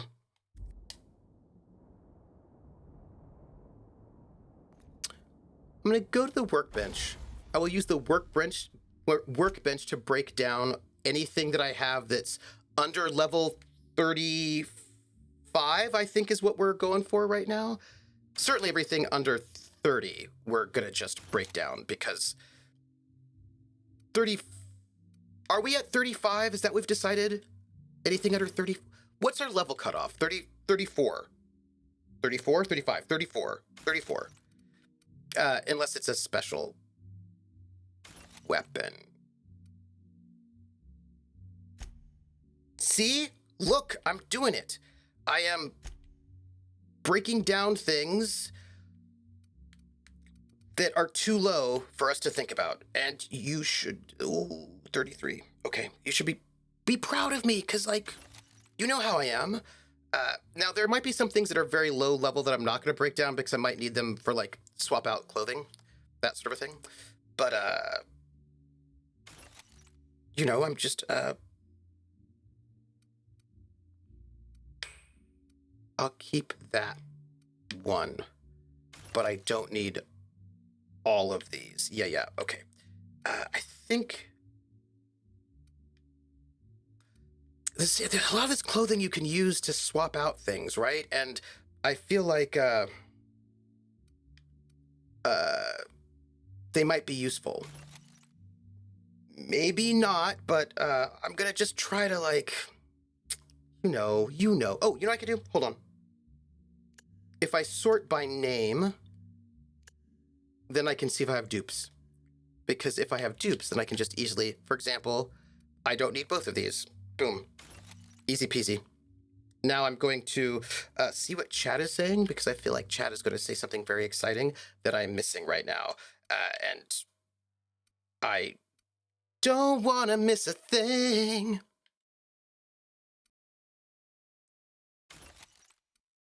Look at me.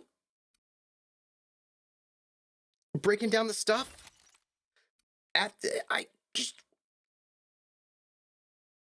Boom. See? I'm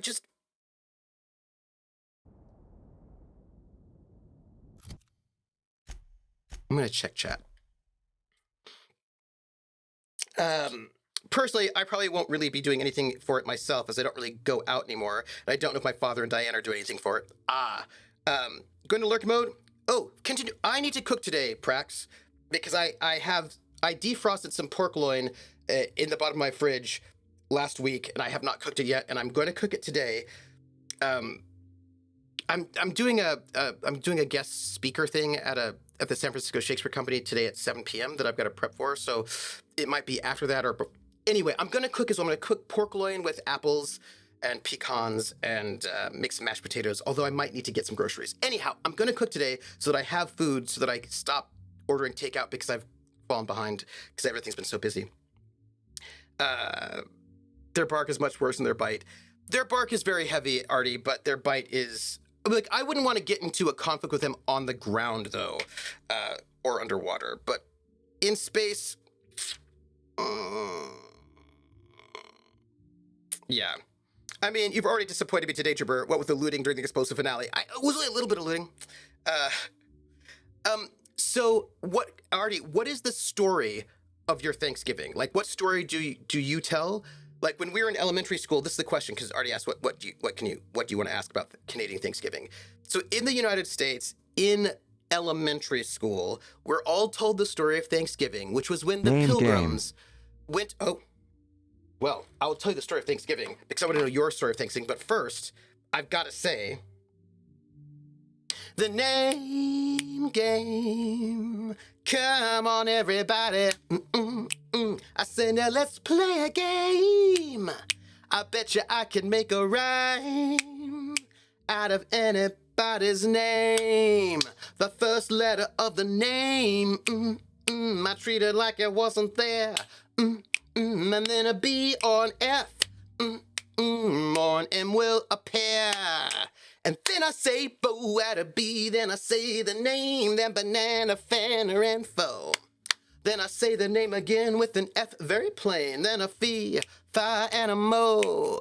Then I say the name again with an M this time, and there isn't any name that I can't rhyme. Crit twitch, quit twitch, bo bit twitch, banana, fanner, fo fit twitch, fee, fi, mo mit twitch. Crit twitch, the name game. Yay! Thank you for that resub, Crit. Thank you. Breaking the goods, breaking the goods. I see, Volpez. Oh, I should save. You're probably right. I'm gonna save. Let me save. I'm gonna save. Oh, I can't save. I've already saved. Let's see. Q. Yes, Max Rider. It could be a Q ship. Q ships are things. They haven't yet ran into one yet. Could be a Q ship. They should make a portable version called the Work Wrench or the Work Brunch. I'm making lamb chili and toast baked potatoes. Ooh, that sounds really good, Prax. Is it just me or is Tripper very distractible today? I feel like Krellin, I'm a little less distractible. I don't know. I don't know. I've got more gameplay in than I have done recently, so I feel like that's maybe a little bit less distractible. I don't know. Yes, a top hat. Never know when you'll be in the royal enclosure at Ascot. I haven't decided if I'm more distractible or not yet. I can't say. I'm working it out.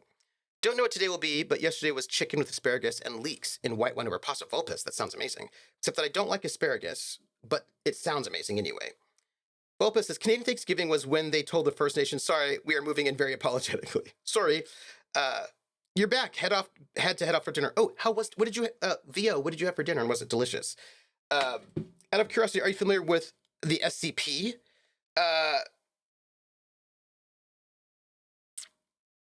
I don't know. What does it stand for? Maybe not. I'm familiar with SCTV, but that's not the same thing. Give me more context and then I'll let you know. Liminal space horror. Oh. Is it an RPG? Oh, CSP, SCP, the tabletop. Uh-huh. Okay. I've just pulled up in a tab because that's what I do. Huh. It used a drama card system?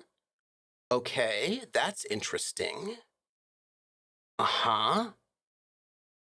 There's a person named who left a review who has my first name, which is weird. Spelled the way I spell it, which is weird. That's fine. That's fine. Huh. Seems it has mixed reviews on drive-thru. Fascinating. Interesting. Oh, creepypasta. Yes, I know creepypasta. Thank you, Roller. That's what I needed. That's all that I needed. Yes, creepypasta. Yes. Oh. To get back on track, what I wanted to say was, so the story we tell of Thanksgiving in the U.S., I'm going to just check my companion's, well, I'm supposed to check mine first. Just checking weapons, and then, to see if there's anything better than what I've got. And if so, I will swap things out. If not, then I won't. I don't think so. I think this particular plasma rifle is what I usually have instead of this discrepancy amplifier, and I think I'll probably swap that out once I get back to it. Oh, plasma rifle. Assault rifle. Anyhow, the story we could tell of Thanksgiving is that the Pilgrims came to the New World. They landed on Plymouth Rock, and they made their small little outpost. But then one winter, it was like a very hard winter, and they didn't have any food. And the Native Americans came and said, here, please, let us share our food with you. And then the Native Americans and Pilgrims came together in harmony and peace, sharing their foods together, where the Native Americans shared cranberries and turkey. And then the Pilgrims, not the colonizers, pardon me, the Pilgrims shared their bounty, and together the deep friendship of the Native Americans and the Pilgrims were cemented forever. and everything was fine and lovely. That is the story that we tell about our Thanksgiving to elementary school kids. I was wondering what story of Thanksgiving you tell your elementary school kids. That's all I wanted to know, because I would be interested in finding out what stories you tell. That's all. I also feel like some of these things might be really good if I leveled them up, but I'm not yet certain about that. Like I bet that plasma rifle might be really good if I level it up, but we'll see. Honestly, I don't remember. I'm sure I knew at some point, but right now I can't remember. I'm sure it's something awful, though. Although, Artie, the stories they tell kids are never awful. They're always something really like, oh. Wait, back on track. We know when it comes to Tripper, it's not just one track, it's a whole switching yard. Yes. Don't you think, though, that track switching yards are very cool looking? Vio says, it's a shared storytelling thing that primarily takes the form of people making in-world reports of SCP, which could be anything from an anomalous toaster to a murderous cryptid to a potentially world-ending danger. The main point of view organization is the SCP Foundation. Vio, that's where you get Slenderman, right? Slenderman's part of Creepypasta? Share their bounty of diseases. To be fair, I forgot. The Pilgrims, a group long known for their charity and inclusion. See why they left England. Yep. Guns, germs, and steel. Because I always wonder, like, being from the U.S., a U.S. American, I do not have easy access to Canadian mythology. Like, we grew up learning American mythology, but I don't particularly know Canadian mythology, so it's always interesting to me to see what other people's mythologies, like I've always been just very, very interested in other people's mythologies and to see what kinds of things they say. So let me check my armor. I've got, what am I wearing? I'm wearing my heavy medium armor 94. I do like a good medium armor for my body. Let's see what we can find here. This is medium 69. Ooh, that gives me tech skills. I don't know if I can... I kind of like that armor. I think that what I should do is perhaps... Now, this, of course, would probably be better for me, but if I can maybe upgrade this armor here, I might be able to get it to be something close to... I mean, I don't know if I can get it to 94, but why don't we, just while we're here, upgrade this Exploration Authority armor, and let's see if we can get it to be something comparable while we're here, since we are, after all, around, and we're just chatting about things. This is the charged offensive. Hey, everybody. Do you know what I think? This will not give us everything. This will not give us everything, but this might be a faster way to check to see what my companions are doing in terms of armor and weaponry. Ooh. Okay, this won't do everything. This clearly will not do everything, but... Okay, hold on. I think this actually might be the way to do this. I think this is the way to do this in a faster way, in the fastest way possible, is that from the Tinker screen, I can just see what all of my companions are wearing, and if there's anything better, and that'll just be like a really fast way to see. And I think most of my companions have really good armor, so... I mean, I try to keep them in the best armor possible, but it looks like I've got a couple of people who've got 31 helmets at 121, so if there are any better helmets, we can maybe swap those out before I do anything. I'm feeling good about the efficiency of this thing, and then I'll be able to ditch some clothing, ditch some stuff, and then people will be proud of me, and then I will not get the distorted Simon Cowell face. Which, because who wants that? Nobody. All right, let's see how good we can make this armor. Why don't we? And while we're doing that, I'm gonna see what chat has to say. SB came out of the whole creepypasta craze on 4chan, but it's since gone on its own direction with it. Oh. You know what? I bet I can get this to be... Yeah. People. I've maxed out this armor, and I'm now going to swap out my armor, which is currently giving me +7 in determination, which I don't actually know what that does. I don't know what determination does. What does it do? I don't know what it does. All I know is that I like having a lot of good tech, so I'm going to wear that. And I'm going to see if I can... Can I modify it? It doesn't look like I can. Well, that's okay. Let's, What does determination do? Hold on, let's see. I've got to figure out what it does. Determination. Oh, it's a leadership thing. Increases the maximum health of my companions. Oh, that's fine. That's fine. That's okay.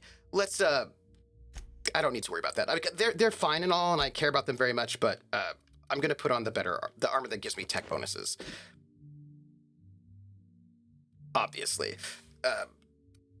Ooh, if I do that, I lose some carrying capacity. Whew. It's okay. It's okay.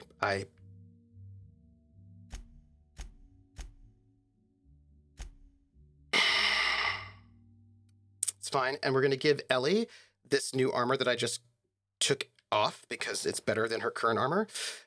And by a decent amount, and I hang out with her a lot, so I feel like that's fine. And I actually think... I can't imagine anybody else... She wears heavy. She wears heavy. He also wears heavy, I'm pretty sure. And Sam's a robot. So I think that means I can probably break down that armor I just used, which means less encumbrance.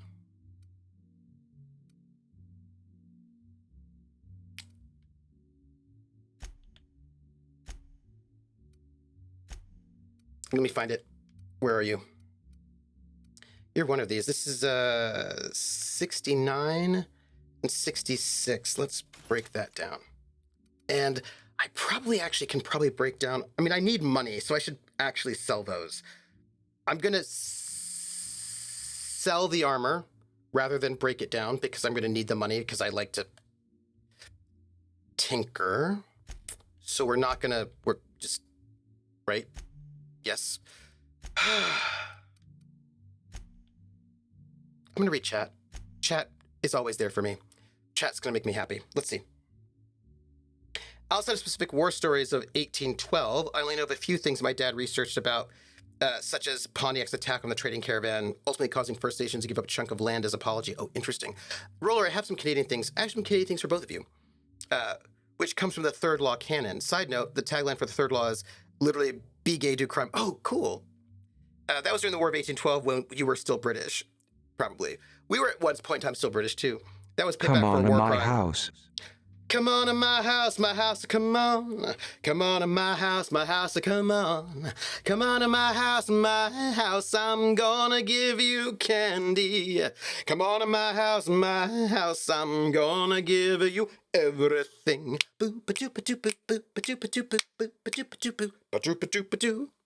Hey, Raiders! Maglor Melwansu, welcome in. How are you? What were you playing before you came over here? And how's it going? What's new? What's happening? Somebody's watching me. Wait, we might be bitten? Hold on. I have a I have a raid command for this. Raiders. Raiders. Hold on, let me get it so it's all fancy. Boom. This is not a raid.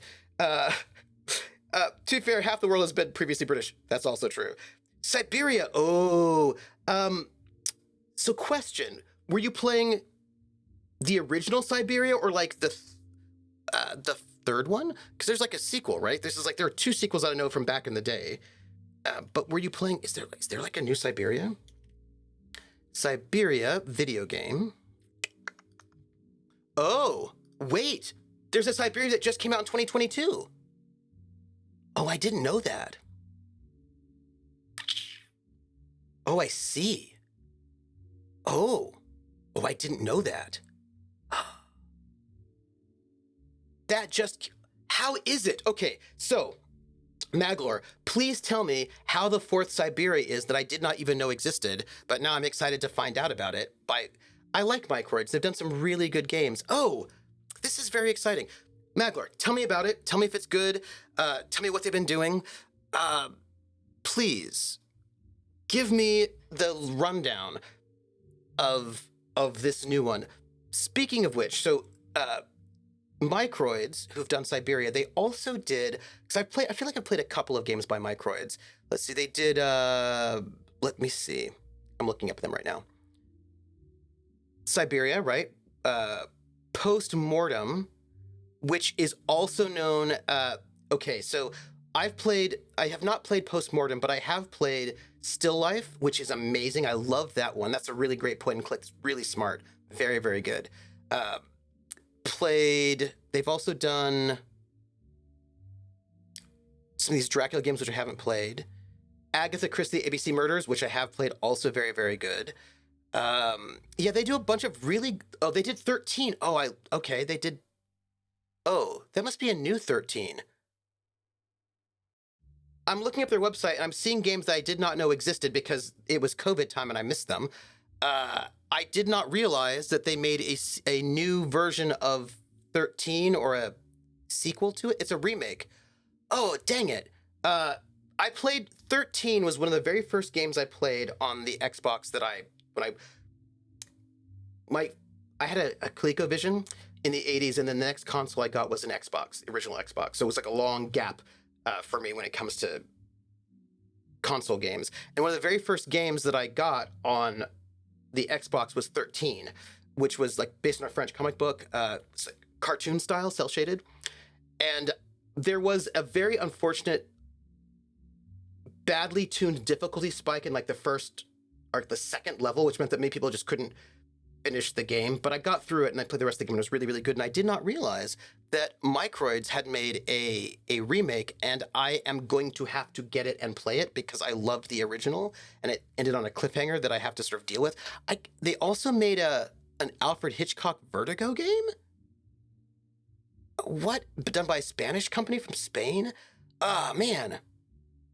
Okay, so Maglor, I'm just going to tell you that because of you, I'm going to blame you. I'm going to have to get some more video games that I did not know existed, and now I know that they exist, and now I'm going to have to get them, and I blame you. I hope you're happy with yourself. You're going through the entire series 1, 2, 3, and now the new one. Actually, I want to do the same thing because I've had Siberia. I have actually the discs for my Xbox, and I haven't played them yet. So it's like on my list of things I really, really want to play because I've heard only really good things about them. It's goddamn gorgeous. Total Redeem from Siberia 3 feels much closer to 1 and 2. Oh, is 3 not good? Because I've only heard really good things about 1 and 2, but I've not heard anything about 3. No WSAD moving away anymore to cause movement headaches. The story's gorgeous. The steampunky feeling is back in full swing. Oh, hey, the original Fluffy Llama. You played 13. I thought I was the only one because no one remembers that game, and I really, really liked it. I thought it was so cool. The aesthetic was great. The music was great. Somebody has played this game besides me. Thank you. Micro's been going wild lately. Yeah, right? Like I'm looking, oh my gosh. Hey, everybody. It is 2023, but we've not finished 2023. Like it's October, so we still have a couple of months. Just going to note that according to Wikipedia, they have published, or they have published or are going to publish in the year 2023, Operation Wolf Returns First Mission, Tintin Reporter, Cigars the Pharaoh. Oh, that seems interesting. Flashback 2, Inspector Gadget Mad Time Party, Dolphin Spirit Ocean Mission, and UFO Robot Grendizier, The Feast of the Wolves. That's 1, 2, 3, 4, 6 games this year. And they also have a similarly large number of games for 2022. Yeah, they have... Something's happened with them where they're just, like, on it. Yeah. Hey, Anarchdovey. I happily take the blame on that. Thank you. I'm glad you take the blame because I mean it only with love. 3 is iffy. Trooper, you've been playing this game for 5 years. Stop pretending you have time to go through game series. I totally will at some point, maybe. I mean, it's going to happen. At some point. I mean, I'm not going to be dead for another couple decades. Maglar says, haven't played it on Xbox. Maybe it will have fewer bugs there. It was mostly a buggy mess. Ooh, bummer. You still have it? I still have it too. I still have all of my old discs. Yeah, there's a 13 remake, and sadly it was... Oh, Anarchy, it was awful? No! Oh, no! Why? Why was it awful? Why?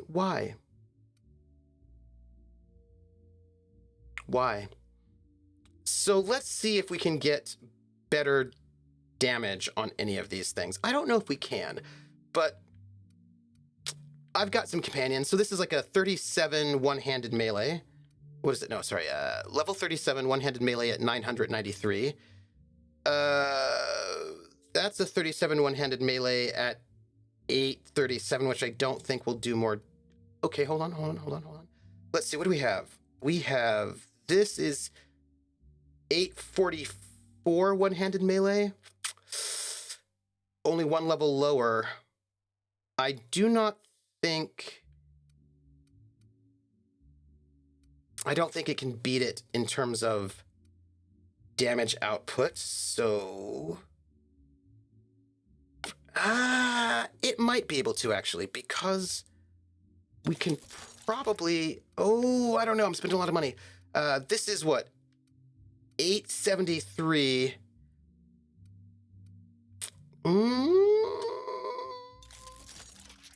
902, yeah. I could do it. So let's just, although, yeah, so we're going to leave that there, and we will swap out whoever has this one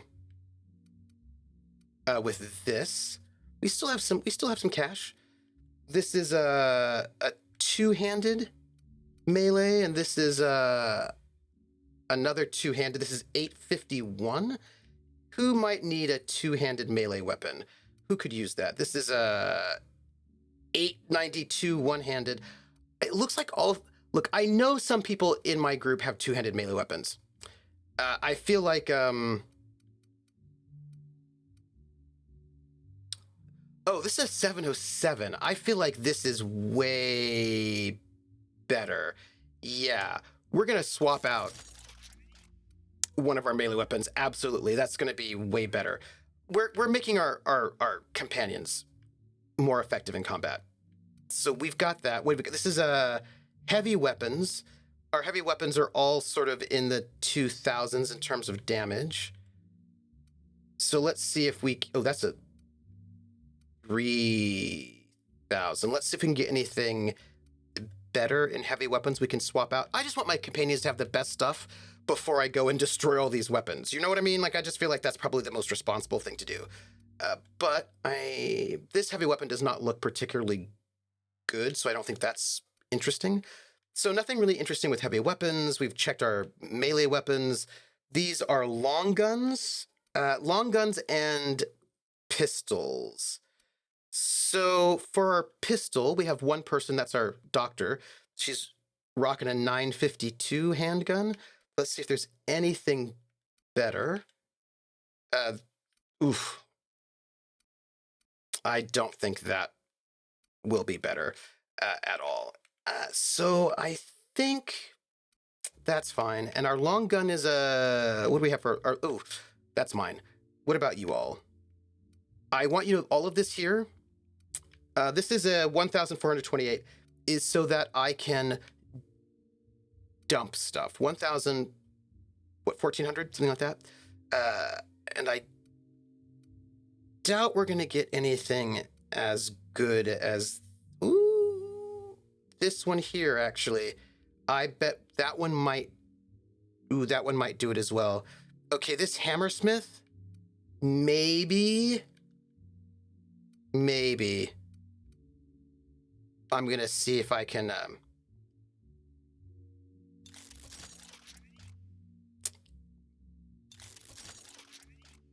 Questionable, but it also doesn't look like it has any kind of special damage, but I don't know if my companions need that, so. 1504?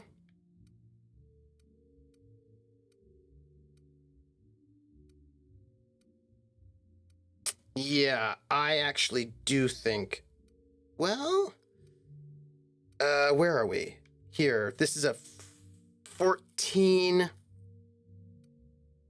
I mean, it's got more add-ons, but we're gonna swap out weapons for our companions and give them just slightly better things, because I'm trying to be responsible with my friends. And while we're doing that, that's just an excuse to go and check chat, see what chat has to say, because I like it. Trooper, streaming 12 days a week, 48 hours a day should suffice, right? Just slow and steady wins the race. The original Filthy Llama says, Operation Wolf with a light gun. I spent so much money in the arcades on Op Wolf and Thunderbolt. So original Filthy Llama, I'm teaching a ludomusicology class, which is like sound and music in games.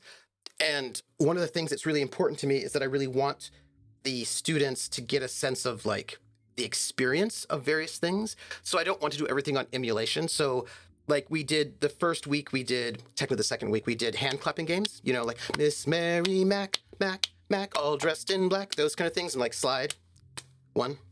We did all those we did a bunch of hand clapping games. Down by the banks of the hanky-panky, right, we did all those. But I had them actually play them in class. Like I was like, we're not gonna just watch videos of hand clapping games, we're gonna do the hand clapping games. We did hand clapping games in person, and then we did board games, and I brought the board game in, we played an RPG in class. I had them do the solo adventure of D&D. We talked about game shows last week, which they couldn't play the game show, but we watched. We're gonna talk about sports this week, but they won't be playing it. But the week after that, we'll be doing arcade games, and I bought one of the one-up arcade cabinets. They're like, it was like $400 maybe, $300. But like it's 3/4 size arcade game, and you have to build it, and I still actually have to do that. Maybe I can get that done today. But I'm gonna bring the arcade into the classroom because I want them to actually experience what it's like to play an arcade game, not here, right? But actually play the arcade game, because there's a big difference between sitting like on your like phone or like on your computer and standing up in front of an arcade cabinet with other people standing around watching you and like leaning over your shoulder and looking. It's a very different experience, and I want them to experience what it's like to play these arcade games on an arcade cabinet. I wish that I could take them to an arcade and have them play pinball. That would be really, really good, but I cannot. But I'm trying to go and like get them to experience what it's like. I mean, in an ideal world, I would take them to a 7-Eleven, and we'd go and play video games in 7-Eleven, and people would be putting their quarters up and standing around, but I cannot do that, sadly. But I would like to. I would like to do that, but I can't. So it looks like this handgun is still not as good as what she's got, so that's not going to do anything. Does anybody else have a handgun? Felix doesn't. Yoka doesn't. You know what? I actually think that the handgun she has is probably better. Oop. Yeah, I think the handgun she has right now is probably better. So I think that was a bit of a waste of money, but you live, you learn. That's fine. I also feel like we made a new one-handed melee that might be better for her. Let's see. that's a two-handed. This plasma cutter is better. Yes. Yeah. Okay, so we're going to give her this plasma cutter because I like her. I want her to be the best because I hang out with her all the time. All right, so that's great. Do we have anybody else in one-handed? He does, but he's really good with toss ball weapons, so I don't think other things will be better for him. Yeah, no, I think he's going to stick there. And I don't think anybody else has a one. Oh, wait, Vicar Max has a one-handed. Parvati should have a... Parvati has a one-handed, but I really would like her to have a two-handed because I feel like that's better, but we'll see. We'll see. I want her to have hammers. So do we have a good one-handed, a two-handed? No, I don't think there's anything better for her than what she currently has. That's a bummer because I want her to have a big hammer. Because I, like that, but it's fine. I'm also going to just check to see what that toss ball stick. These things are close. I could theoretically maybe, I don't know if I have the money for that. Like, these things are very, very close in terms of quality.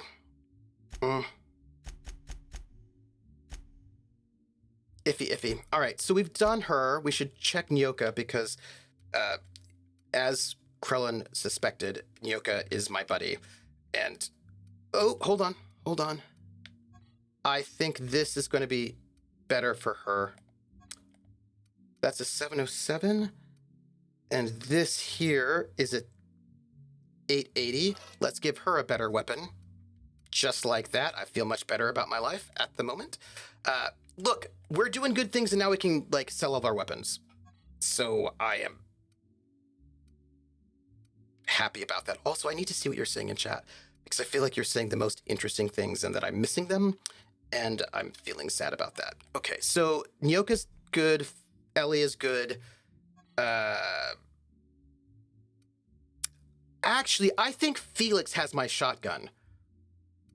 I don't know if that's true. What is he looking at? He's looking at a 14. Chat. Wait, what is this? This is a 15. It has no special stuff on it, but it does do more damage. So we should probably swap that out. Great. And I'm going to check chat right now.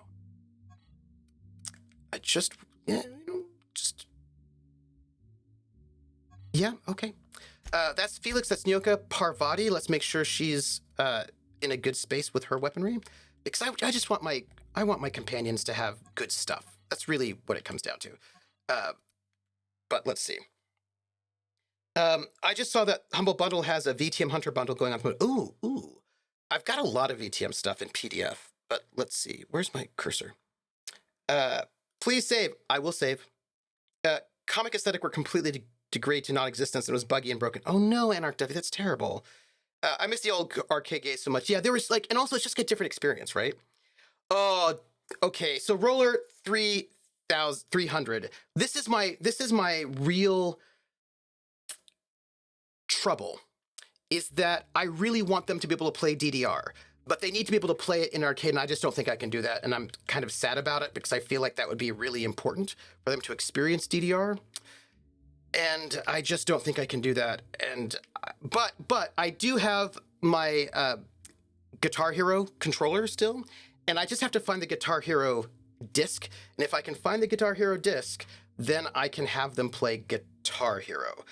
And I feel like that will be really good.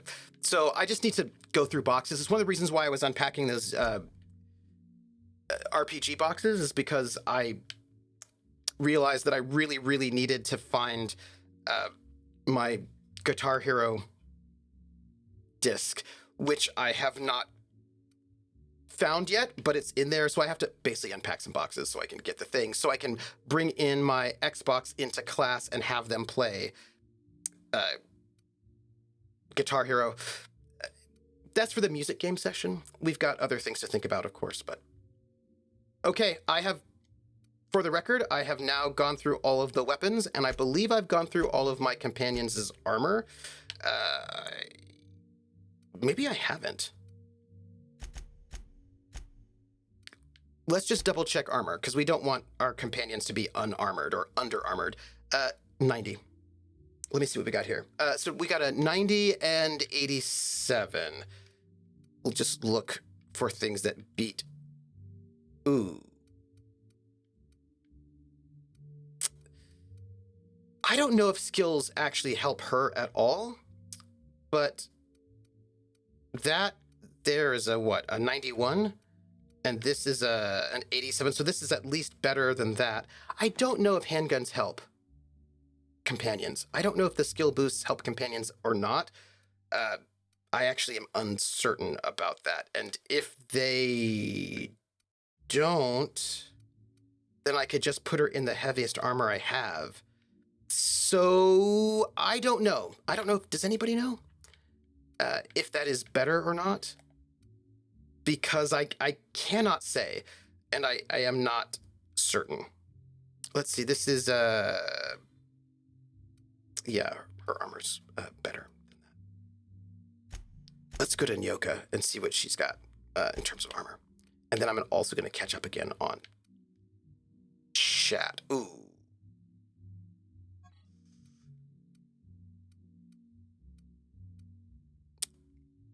Yeah, she's got a good helmet, and I suspect she's got very good armor because she wears heavy. 123? Yeah, I don't have anything that's going to beat that. Can I just put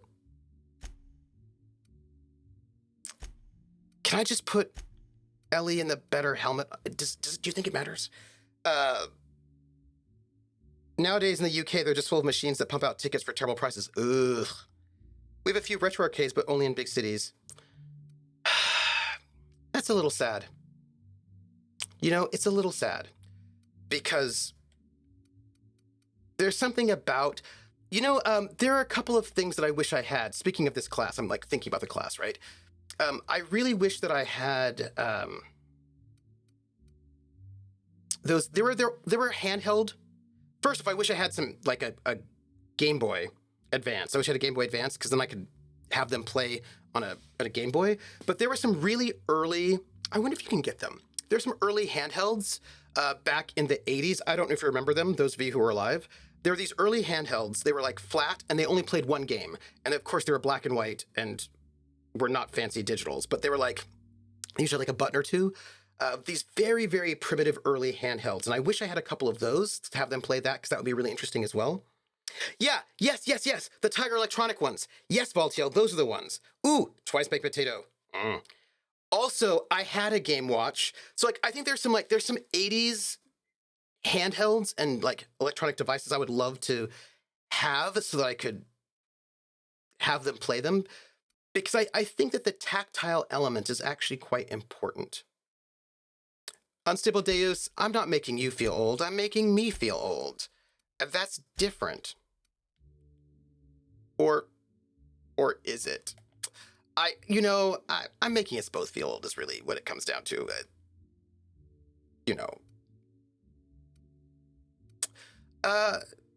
I like Felix, so we'll give Felix this new armor, which is a little bit better than the old armor because, right? We like him.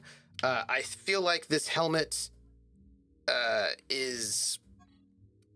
We're just like, this is a thing that like I have not had time to do in a while because I've been like running around. But I feel like let's give him the heavy helmet. But it's trying to get our people in the best things they can do, so I can then dump all the rest of my gear. Is basically what it comes down to. Let's see. she's got a good helmet. I do not think that anyone else is really going to... I don't think anything else is really going to match what she's got, because I've got her in some, like, pretty impressive armor. And Vicar Max, what do you got? An 84 for your armor?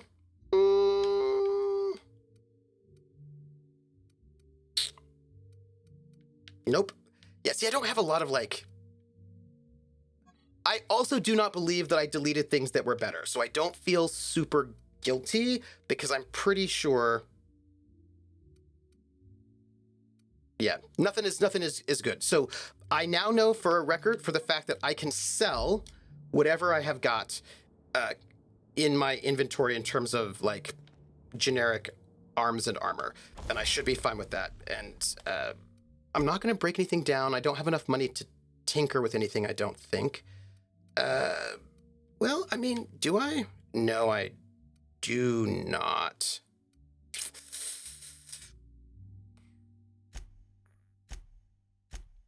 Armor? Nope, do not have the bits, don't have the range. So I feel really good about that. So now I'm going to save. And then I'm going to talk to Halcyon Helen, because I feel like we are ready. I lost a whole bunch of encumbrance space, so I have to carry less now. Makes me sad. I'm going to catch up.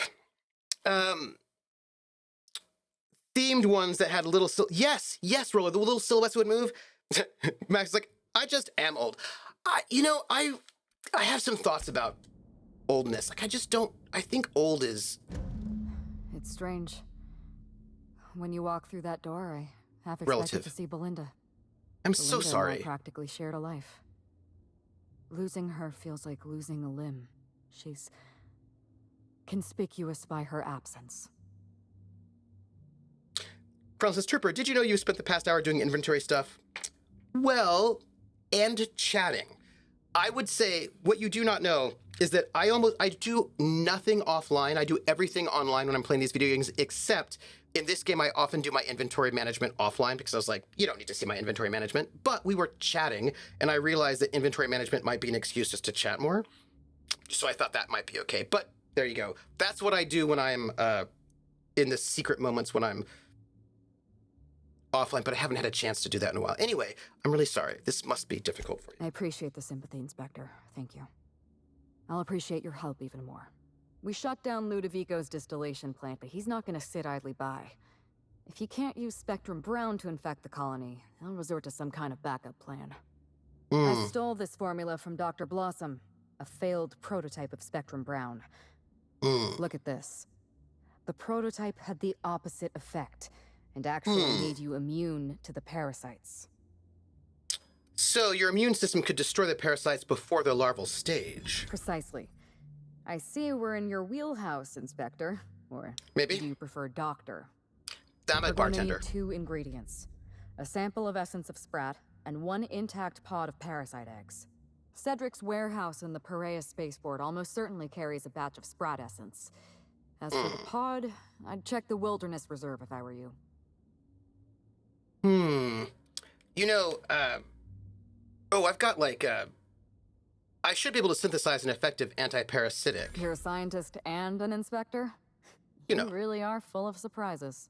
It's just I'm I a borrowed bartender. a centrifuge from the research lab. Use the ingredients to synthesize an anti-parasitic. Easy enough. I'm glad I could count on your expertise. I'm not a Head to the scientist. pilot house. We'll hijack the control system and disperse the cure into the atmosphere. That should kill off most of the parasites. Not so fast. Let me borrow your needler. Are you worried I'm gonna shoot you in the back? No, I'm already doing all the work. I deserve to feel like an Aetherwave hero. You're right. You do deserve the spotlight. Here. You take good care of my needler, and it'll take good care of you. Thanks. There is one other thing. What? While you're at Perea Spaceport, have a word with Yes. Cedric Kincannon. I Okay. know Cedric. There's nothing he wants more than a chance to eliminate Ludovico. We could use him on our side. Best of Okay. luck, Inspector. I'm counting Thank on you. Also, the thing is, if I'm the hero rather than the sidekick, then I won't die, because all of your sidekicks die. Every single one of them. You know. That's all. I wanted to ask you about Belinda. I'm not accustomed to talking about Belinda, but I'm also not accustomed to the kind of sympathy you showed me earlier. So I'll make an exception for you. Belinda and I shared the role of Helen, but she was also the only person who knew the real me. To the rest of the colony, I'm Halcyon Helen, but to my sister, I was just Ruth. I could be myself around Belinda, and she could be herself around me. She was my only sister, but she was also my only friend. Jedi hug. Nobody else knew you had a twin sister? Parents, naturally. An agent, a couple of directors. None of them had any reason to reveal the truth. To them, Helen was a brand. Revealing our secret meant damaging that brand. Damaging that brand meant losing money. Nobody in this colony wants to lose money. Belinda and I saw Helen as an act of theatric sleight of hand. We enjoyed the deception, the challenge. We wanted to see how far we could go. So you're like the Olsen twins, but a bit more murderous, because I'm not saying anything about the Olsen twins murdering people, because I wouldn't know.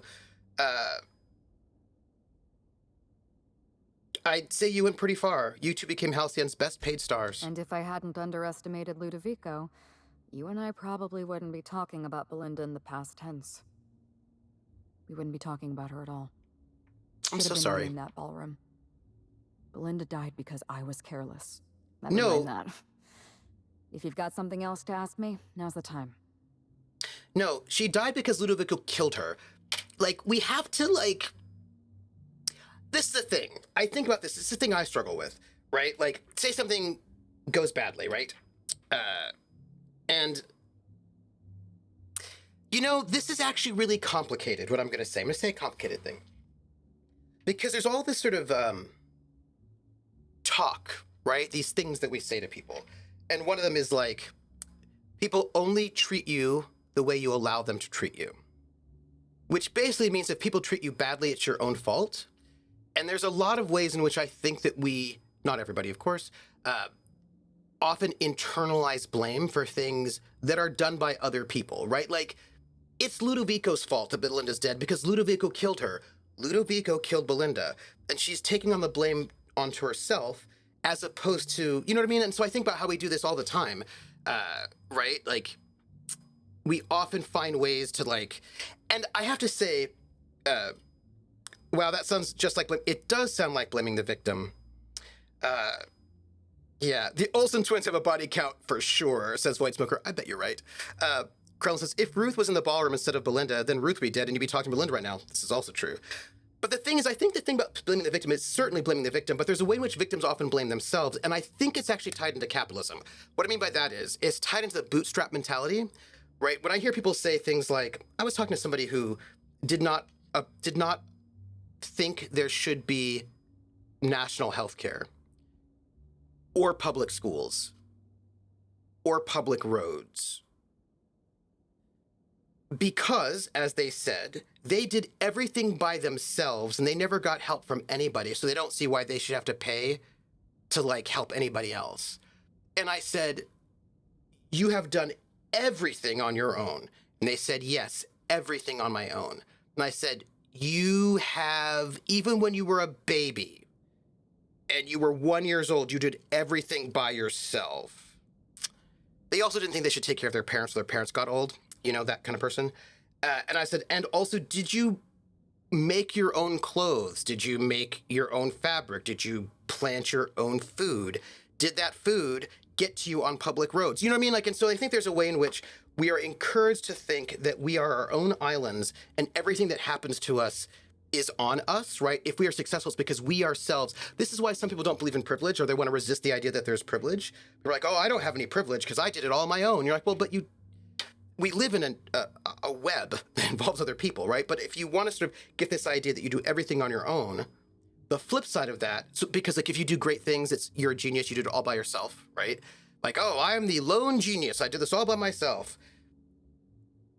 But the flip side of that then is that if you did not do well, it's also your own fault, right? So there's a way in which I think the narrative that we have in the US, at least, that people who succeed at their own merit because they worked hard, right, ends up meaning that people who are poor because they're lazy rather than because that's how our system works. And then if you're treated badly by others, it's because somehow you didn't stand up or you didn't do something. So I kind of think there's a way in which this particular kind of bootstrappy mentality sort of feeds into victim blaming, right, in this kind of larger meta level. Yeah. Yeah, you wouldn't have gotten assaulted if you didn't jest so provocatively. Absolutely, Artie. Did you walk here? In other words, we live in a society. Yeah. Sithel says, I totally agree. No man is an island. Not at all, right? The American ideal, the rugged individual, absolutely, right? And that rugged individualism is this like two-edged sword that I don't think people get the other edge of it. Max is like, all right, off to my stream, have fun. Okay, I will see you, Max. We stand on the shoulders of those who came before us. Absolutely. Like, I wouldn't be here without my parents. I wouldn't be here without people who taught me in school. I mean, there's so many people, if I had not met them, I wouldn't be here. Like, in every step of my life, somebody has influenced me and impacted me in a way, positive or negative, that brought me to where I am today. I mean, I can't even imagine where I'd be if I had not been able to interact with other people and other people hadn't said something nice to me or helped me out or, you know what I mean? Like, or even was maybe not so nice and made me spiteful, so I was like, I'll do this anyway. No. Belinda enjoyed the secrecy. She could slip into the role of Halcyon Helen, attend social events on my behalf, perform a few stunts, deliver a few lines. And then, when she grew tired of all the people and all the attention, all she had to do was slip out of the role and be my sister again. She was the secret twin. She had a comfortable life in the shadows, an easier life. I made sure of that. She was important to you. If I were you, I'd want revenge too. What I want is my sister back. But I'll settle for killing Ludovico. That's all I wanted to know. I'm glad I could satisfy your curiosity. We're not going to say any of that. I think I got the whole story, right? Oh, well, let's ask. It's a long story, Inspector. Oh. Then you'd best get started, because we're playing until 3:30. It was supposed to be just another marketing job. Rizzo's wanted Halcyon Helen to be the face of Spectrum Brown. Some hideous concoction served with a dead parasite. All we had to do was spend a few weeks on Eridanos, shake some hands, sign a few autographs, drink a bottle of Spectrum Brown in front of a camera, and try to smile. I'm also reading Belinda chat. Didn't want to go, but I wanted a change of scenery. In any case, we couldn't possibly say no. But Trooper, says Krellin, Elon Musk is the richest man in the world. Clearly that is proof he is smart and cool and not at all weird and compensating for something. Yep.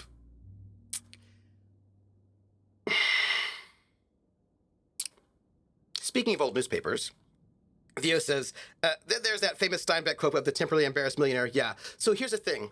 I think a lot about, I was doing a better push back any other plans we had today. Yeah. I was thinking about when I was prepping for a Call of Cthulhu campaign that I don't think no, it wasn't Call of Cthulhu.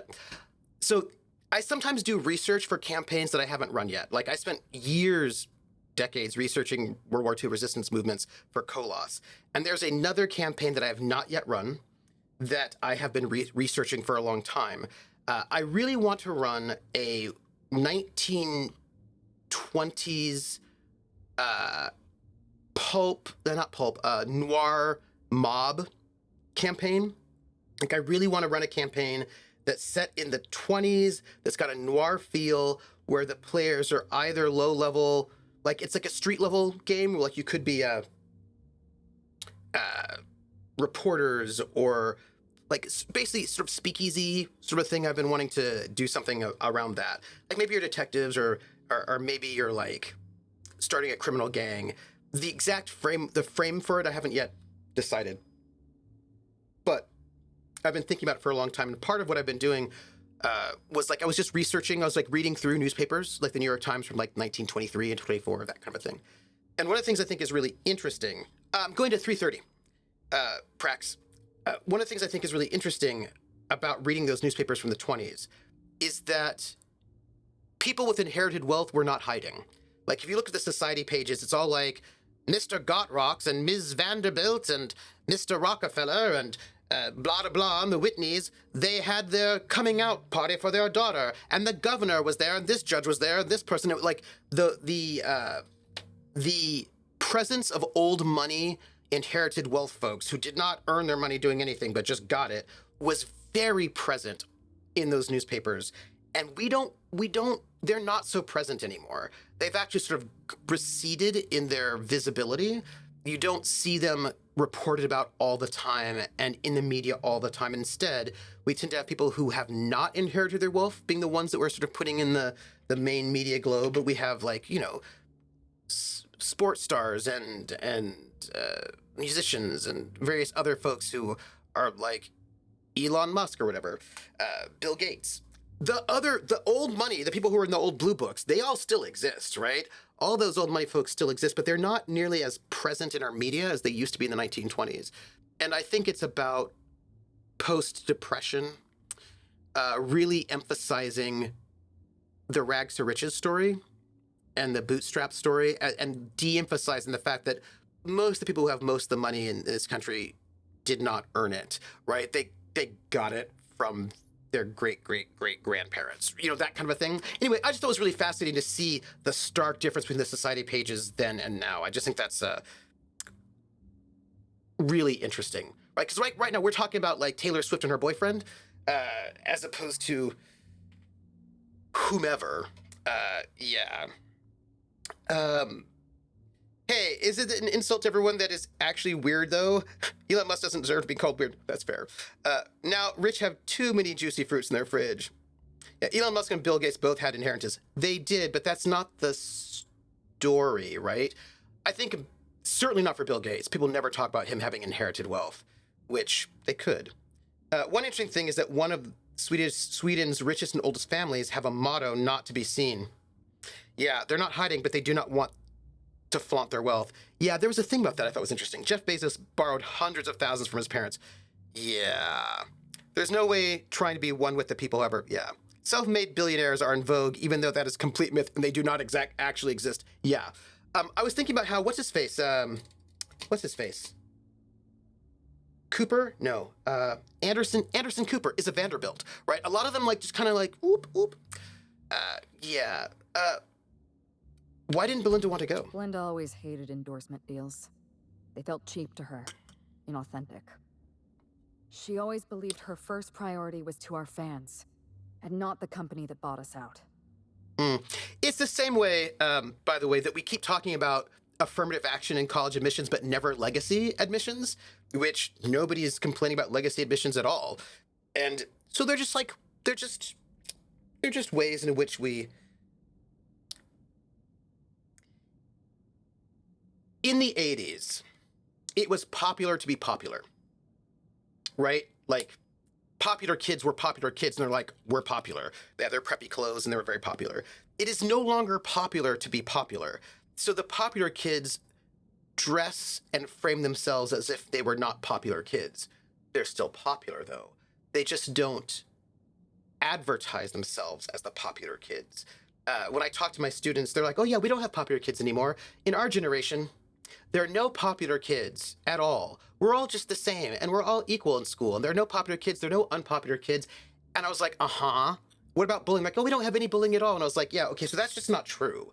So, like, there's a kind of like a presentation that there is no bullying and no popular kids and no unpopular kids,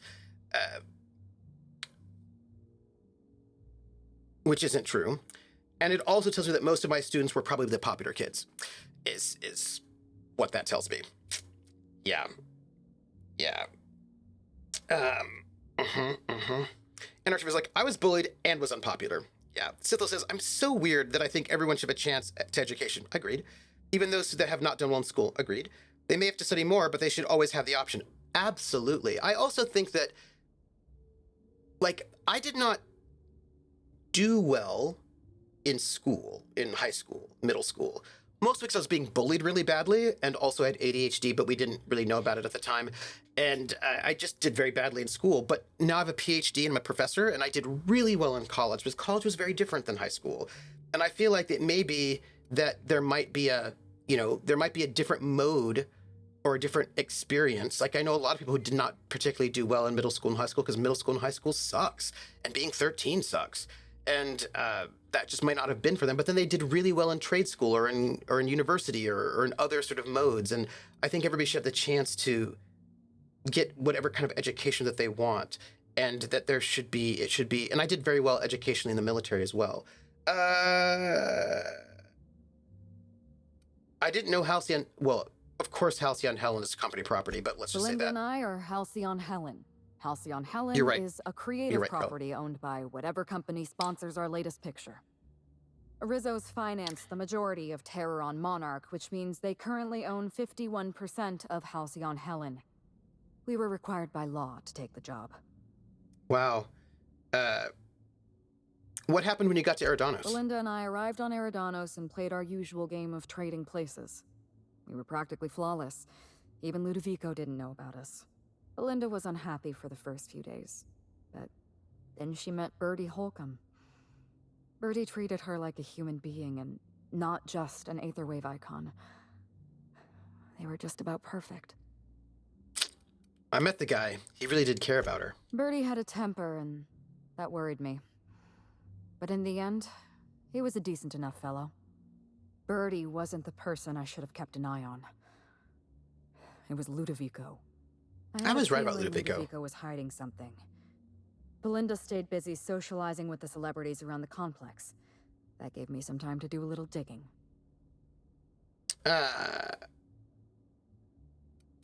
So you made your way to the orchards and left me my first clue. The Purpleberry Orchards was the heart of Ludovico's operations.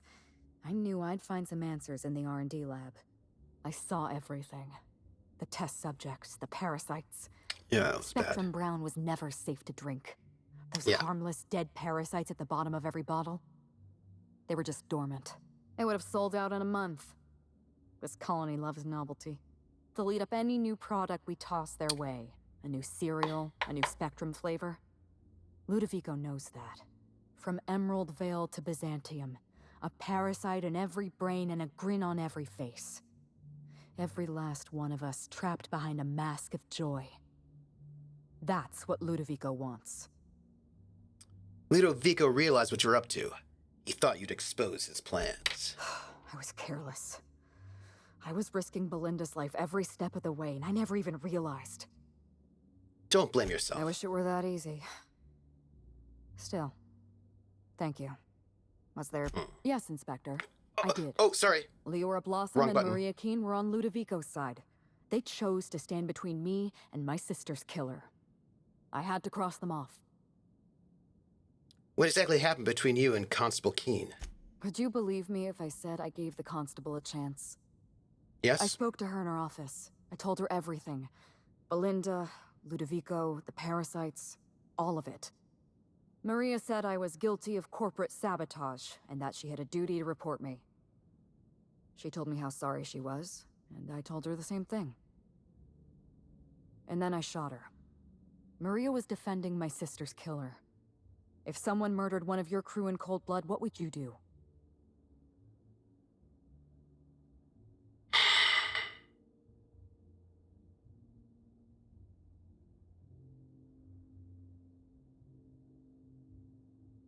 I would have made them You pay. do understand. Was there anything else? Bertie was carrying this data pad. I think it's yours. Yes, this is mine. I'd kept notes on everything I suspected. Everything I'd discovered. It's all here, all in code. Belinda and we had a secret way of communicating. Words and phrases that had a special meaning to us. Numbers and dates that were only important to the two of us. Only 2 people in the universe knew that language. Here, take it. That's kind of you. Thank you. What exactly happened on the night of the murder? You don't know how many times I relived this moment in my mind. I discovered what Ludovico was up to when I toured the orchards. I threatened to expose his plan. Ludovico decided to eliminate me. He programmed Burbage 3001 to fire on his command and disabled the security cameras in the ballroom. Only, he didn't know about Belinda. I'm sure he thought it was my skull he caved in with a bottle of Spectrum Brown. Burbage covered his blow with the plasma shot, and then Ludovico wiped his memory. Yeah, and then he hired me to pin the murder on someone else. I don't think he expected you to be so competent. In the end, hiring you may have been his undoing. I went after Indeed. Leonora Blossom, and you were just one step behind me. I programmed an automech to steal some explosives from Cedric, but you weren't far behind. You were always hot on my heels, one step behind and catching up. I realized I'd have to throw in with you or eliminate you. You would have lost that fight. I like your confidence. Take that with you when you hunt down Ludovico. Goodbye. Hey. Do you know what that means? That means we're gonna go and find Ludovico. Oh, we're gonna go and, like, try to save the colony. We have 20 minutes to save the colony. Aha! Always so nice to hear you, Inspector. I'll get you to your floor on the double. Thank you. I'm gonna exit the Grand Colonial, and I'm gonna take Ellie and Yoka, because they're my buddies.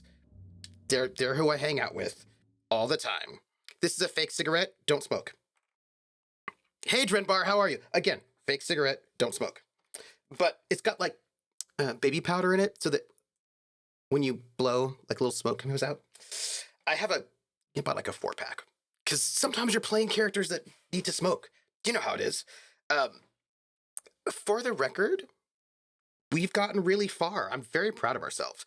By the way, this newspaper is 2 bits, which I think is 25 cents, right?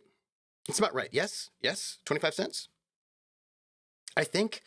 Shaving a haircut, or maybe it's 50 cents. Wait. Sorry, I'm waiting for us to load, and I need to figure it out.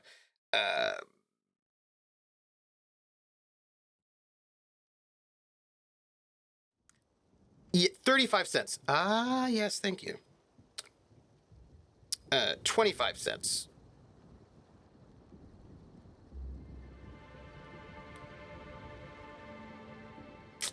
$2 is a quarter. Yep, I thought it was 25 cents. Why is it called that?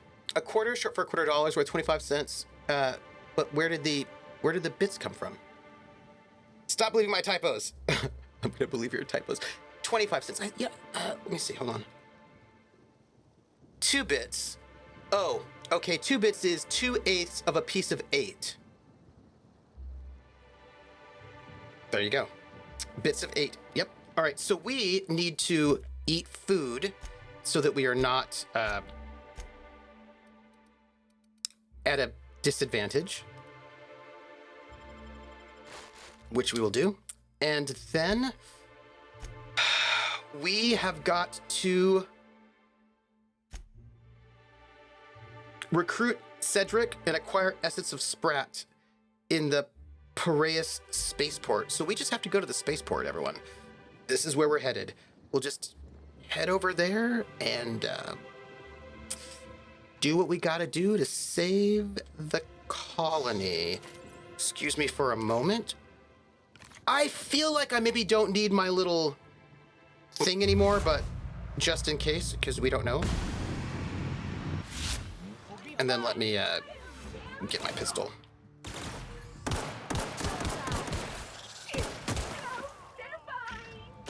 I might be my range. Ooh.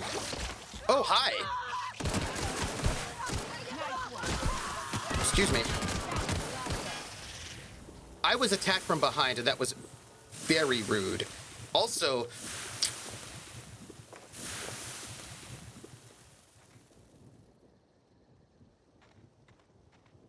don't like. Just don't like. It's fine. It's fine. We're gonna just I feel like we want, look, if I level up, I want to increase my medical so I can have more slots for my little inoculation thing, so I can put more things in my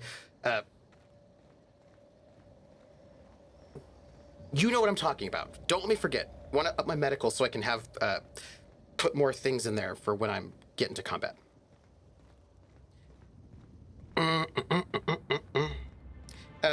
8 bits makes a byte. Actually, not always true. Some weird computers had odd byte counts. Interesting. They came from behind.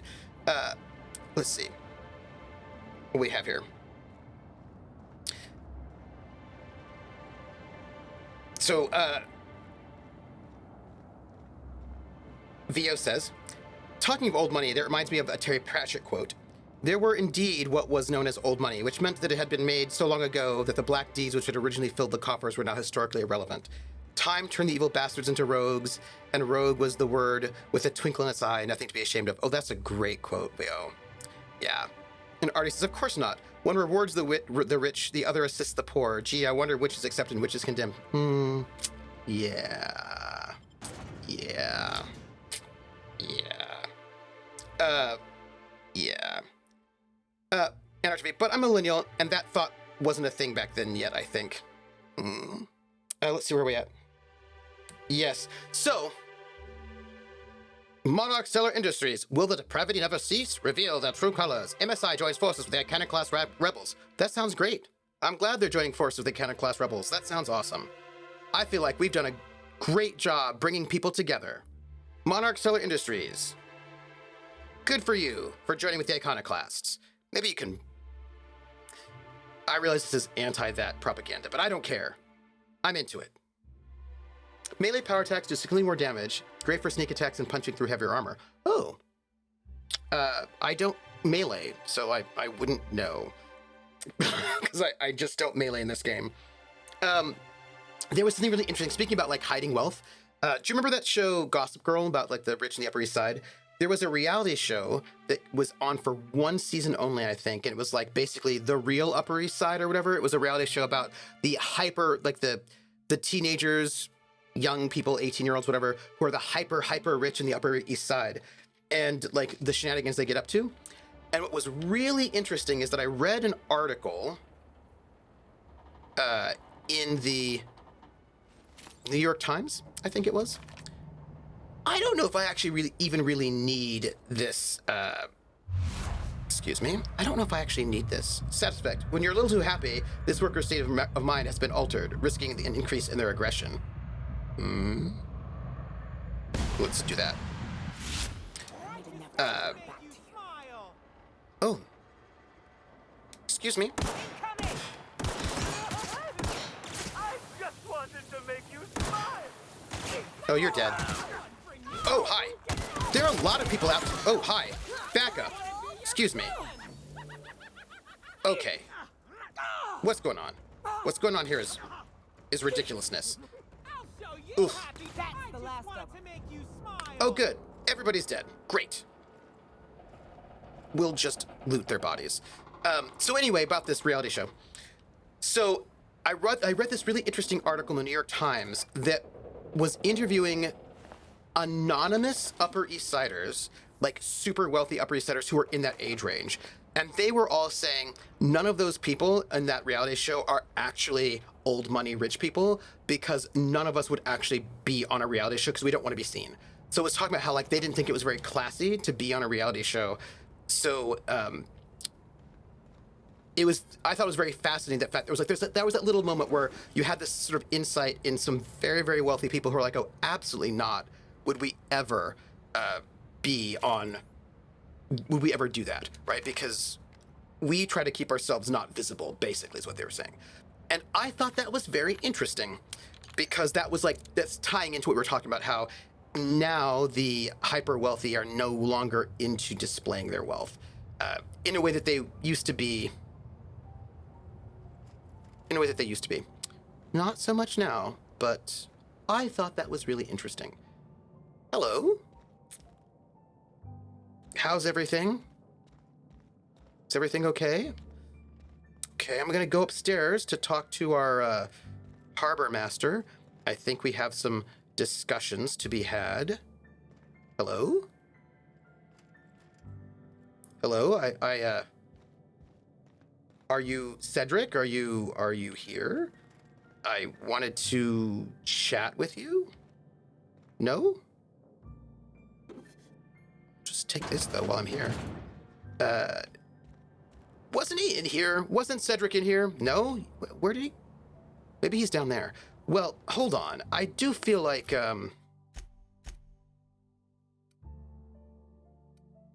this is the bird drug, but I want to find Cedric. Harbor Master's office. Constabulary. Do you think he was in the building across the way? Cedric is like a likely ally in your fight against Administrator Ludovico. Speak to him at the spaceport. Well, we are here. We'll have to find him. I really thought he was in this building.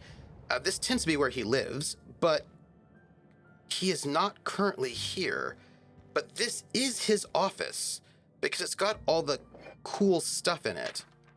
And I have read this, so since he's not currently here, why don't we steal all of his stuff? Pick up his stuff to give it to him later, because maybe he will want it. And if we run into him, we could just give it back to him? Theoretically? Well, he's not up here, so maybe he might be in that other building, but I thought this was his life.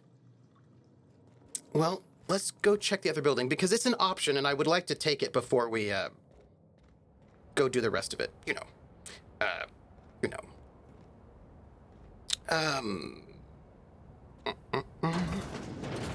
I feel like that's the difference between aspiring wealthy and old money. You've got folks that love to show off as much as possible with designer goods, flash cars, etc., and are often in debt, living beyond their means. Yep.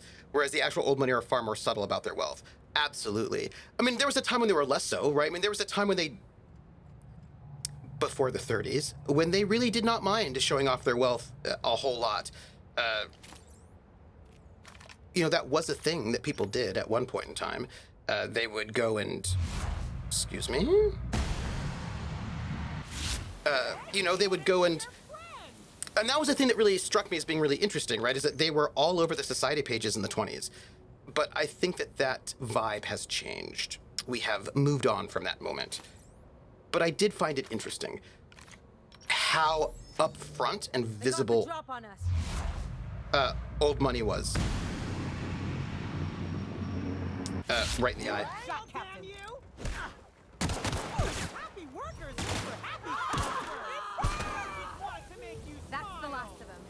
We're good. We're good. So I just thought that was really interesting, personally. I was like, oh, because I didn't expect to see that much just like old money wealth all up in your face, right, in these 1920s newspapers. So that it gives me a lot to think about for this campaign that one day I will run. Oh, hey, look at this. Mask of the Masked Marketeer. The Mask of Lord Cavendish, who revealed himself to be the Masked Marketeer in the thrilling final episode of the eponymous serial. He was shortly executed by the authorities for extensive vigilantism without the proper vigilante licenses. Remember, our bureaucracy exists for a reason, and to surpass it is for however noble a cause is to rebel against the entirety of Halcyon. Right, so my question is, where is this guy that I'm looking for? Oh, they might be in the same place. Great, we're gonna just go to the same place. That's where we're headed. Same location. Everyone, same location. That's what we were missing. It's fine. We might be able to get them both in the same place. And,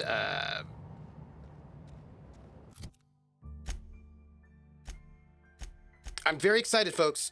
We are in our high point. Let's have some chocolate. Boom. Okay.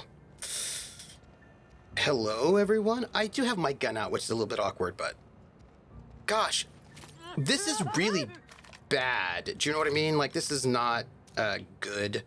We've got rupturing hosts everywhere, and excuse me. Let me just take care of that for the moment. Oh, dead. Great. Who doesn't love a good sniper rifle? I love a good sniper rifle in a game. Makes me happy, fills me with joy. And we're gonna just steal some things while we're here. I feel like we probably don't need that liquor, so we're gonna just leave it. See, look, I didn't loot everything. What's interesting, right, is that I think that there are like different sort of things going on when it comes to like the Flash life. Like if you think about celebrities, a lot of those celebrities don't own those things that you're seeing, right? Like they are lent those things by designers as a form of advertisement, and it's not even theirs. And many of those big famous celebrities are not as wealthy as the images of them might seem, because they often are operating under, especially if we're talking about musicians, especially, right, fairly exploitative recording contracts. So there's a big difference between the image and the reality. But now that I think about it, different question. 7 minutes. Thank you, 7. Different question. How's the quest going to try out TTRPGs from different countries? Oh, I'm in the big process of collecting them, because what I need to do is like find a moment where I can just start my project and just start running all of them. But at the moment, I'm in the process of collecting them, and I've collected a lot of them so far. And I just ran into a Brazilian designer on Twitter, and so I went to it. It has a bunch of stuff in English. So I went to indie sort of designer. So I went over to his Twitch, itch.io page, and there could be a couple more that I want to get from him. So that'll be good. But right now I've got games from really a lot of different places. I'm always looking for more. And when I finally am able to sort of get my good collection and get the right timing, because timing is everything, sadly for me. Let me save right now, just in case. It's all about when I can have the time to run these games. And realistically, during the school year, I can really only GM one campaign. Realistically, that's kind of what I have the capacity for, at least at this moment. There may be times when I might be able to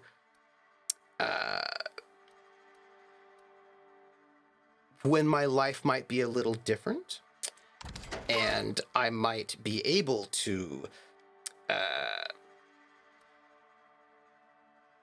yeah, we're gonna sell that. Oh no, wait,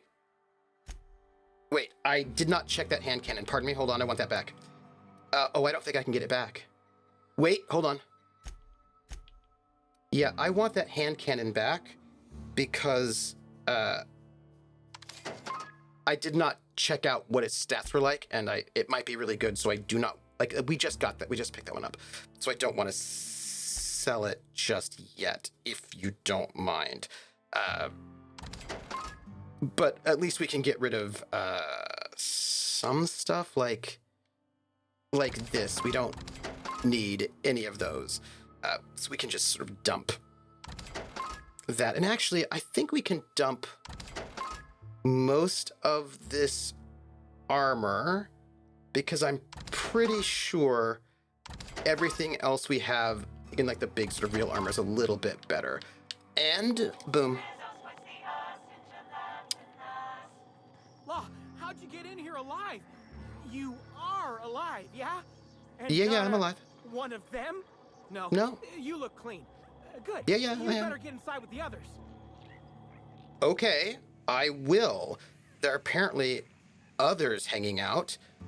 I'm gonna put my gun away because it seems a little rude. We're gonna go and see if we can find Cedric, have a chat remember, I don't have much muscle on. with Cedric, see what is happening. Do all the things we need to do. It'll be fine. Let's see. Is that you, Cedric? It is. All right, we're gonna talk to Cedric. We're gonna win this game. Inspector, you made it. Well done. I'm afraid you may find the spaceport is, at the moment, less hospitable than usual. My apologies. Regardless, you must have some purpose here. Do tell. Yes.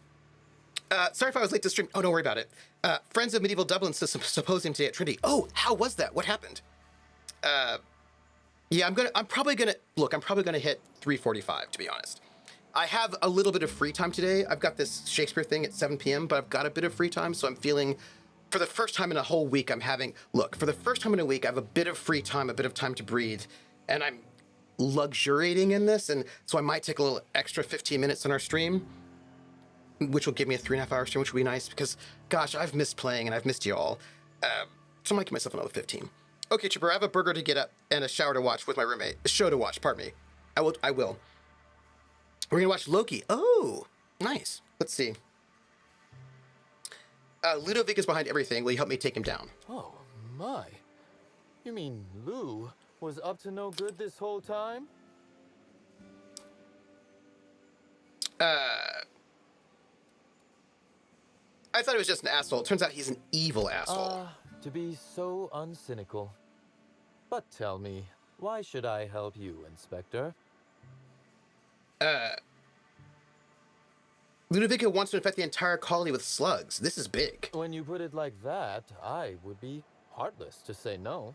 You can I know. expect slug support. I'll arrange for my agents to meet you at the distillation station. How'd you know I was headed there? There are slugs in the Spectrum Brown bottles, Inspector. I am operating on the theory that this is, perhaps, not good. You are As thrilled correct. as I am to assist you in taking down Lou, we have barricaded ourselves in here for a reason. I imagine you have a plan for getting out of the spaceport safely? I'm going to disperse an anti-parasitic. It's almost ready. Are you really? Yeah. Inspector, you are a marvel. Excellent work. I'm a I'll bartender. admit, I'm awfully fond of my agents. To see them restored will be a great weight off my soul. Thank you. Thanks. What happened here? Whew, whatever it was, it happened quickly. Like a wave sweeping across the shore. We were overrun. Survivors are still trickling in. We've put out a call to slug agents not at the docks to keep their distance. With the warehouse's stores, slug could hold out here for weeks, easily. Possibly months. I'm working with Helen to create an anti-parasitic. We need Essence of Sprat. With Helen? You don't Yes. say. It's a longer story than we have time for. That's not terribly surprising, considering present circumstances. This anti-parasitic, it would restore my people to their original, non-infected selves? Safely? It's the best chance we have. Well, I'll take my people's probable cure over their guaranteed death. Coincidentally enough, Slug can supply you with Essence of Sprat. Nice. Ella Tinsley, the warehouse foreman, you remember her? I do. There's I a do. package on the desk in her office. You'll find the Essence of Sprat you need in there. Who ordered Essence of Sprat anyway? Oh, I wouldn't like to say. A customer-supplier confidentiality and all that. Now then, is there anything else I can do for you while you're here? That's all for now. Okay, so we're gonna get this Essence of Sprat, which is up there. We're gonna save the day, and we're gonna do it in 12 minutes. More or less. Ish. Around. Probably. Maybe not. But, Essence of Sprat. I'm also not gonna steal everything from everyone while I'm here, because they're I looking. smelled Sprat in here. Now I think we have to go to the distillery, which is where? Well, I feel like we're gonna have to hit... No, hold on. Region. Where are we going? Oh, well, looks like there's a bunch of stuff out here. Well, let's do that, shall we? Let's get out of here.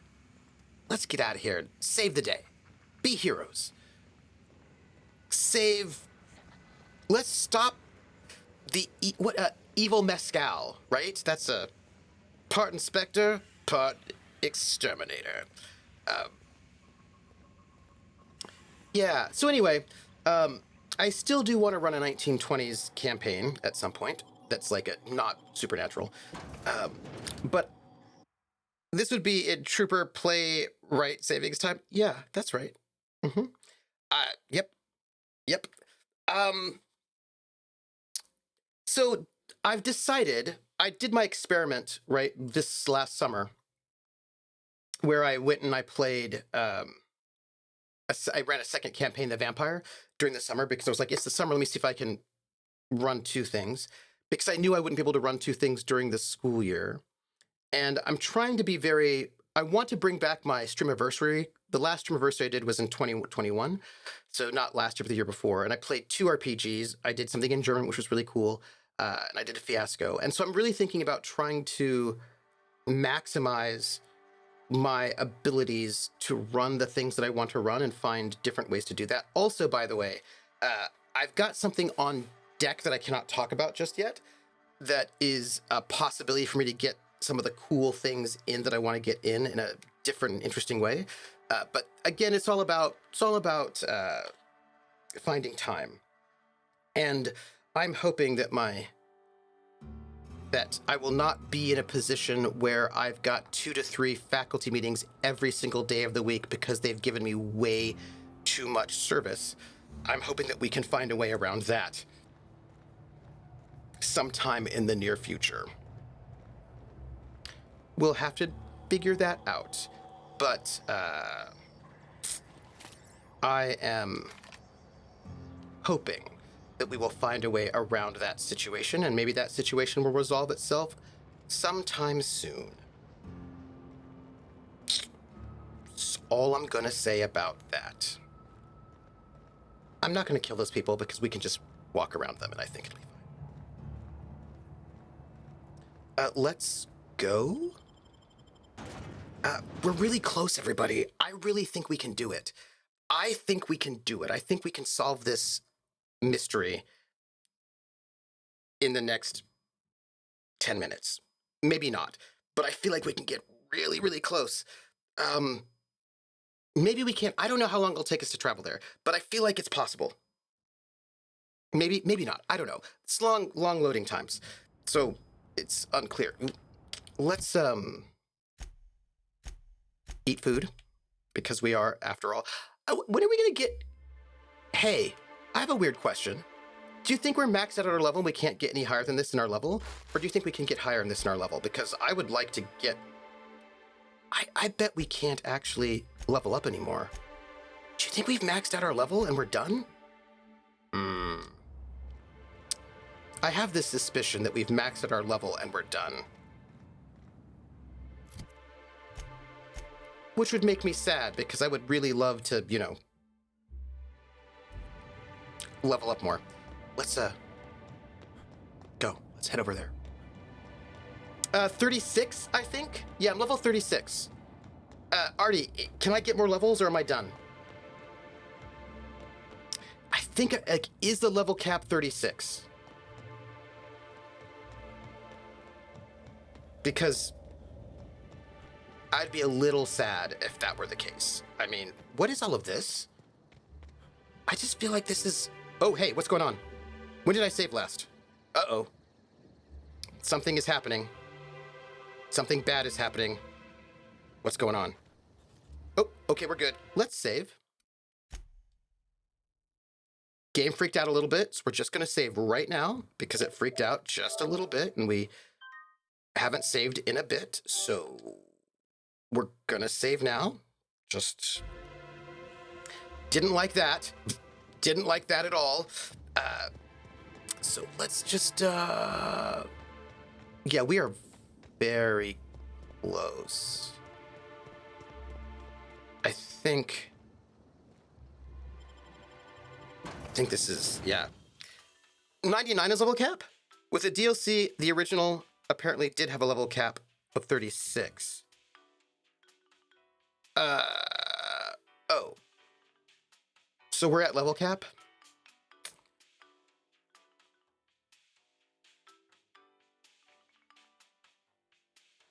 But I want to level up again. Please? No? Oh, hey. I've got, ooh, y'all.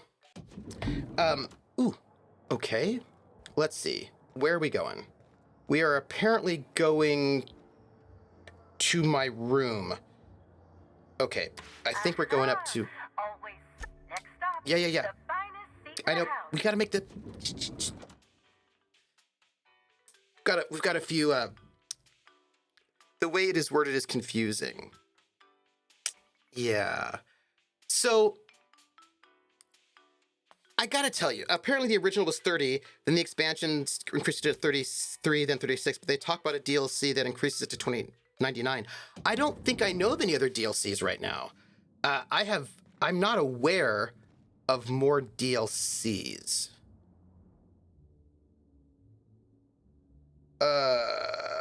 Hold on, I need a Science 105? Let me examine this.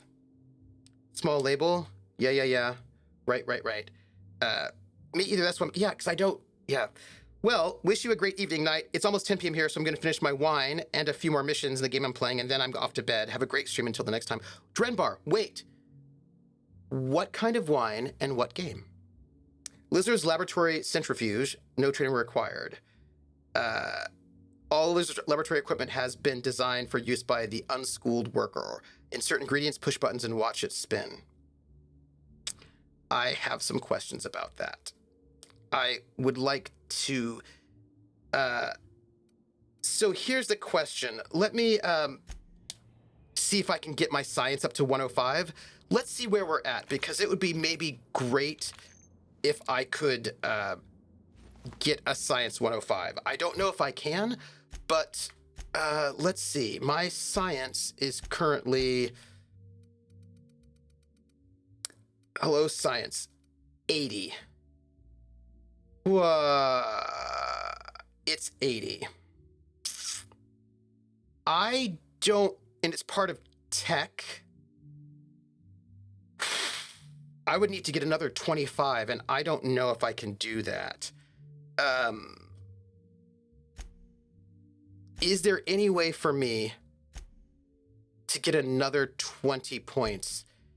All right, hold on. I think the answer is probably no, but let's see what we can do. So tech, science, let's see. If I go to my summary, intelligence helps with science, so mind. If I can increase my mind and or intelligence, I don't know if it's doable, and I don't think I have my pals with me, but let's see.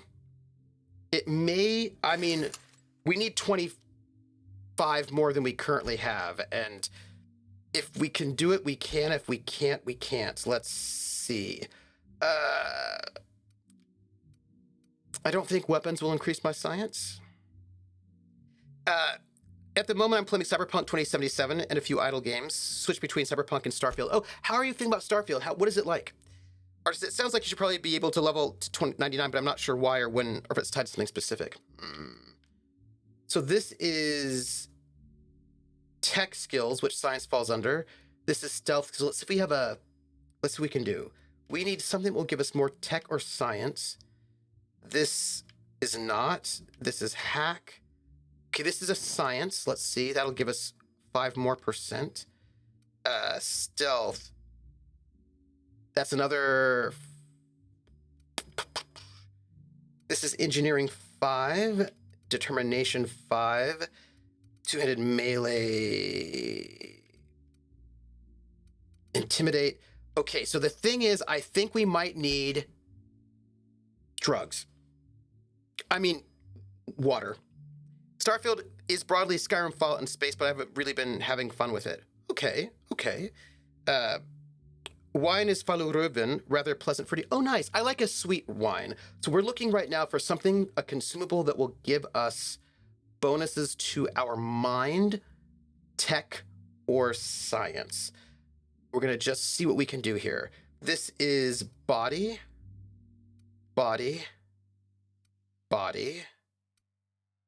If we can do it, I'm going to feel really good. If we can't, I will feel really sad. Okay, this is, okay, Triptease is mined. This is a beverage. All right, so this is, all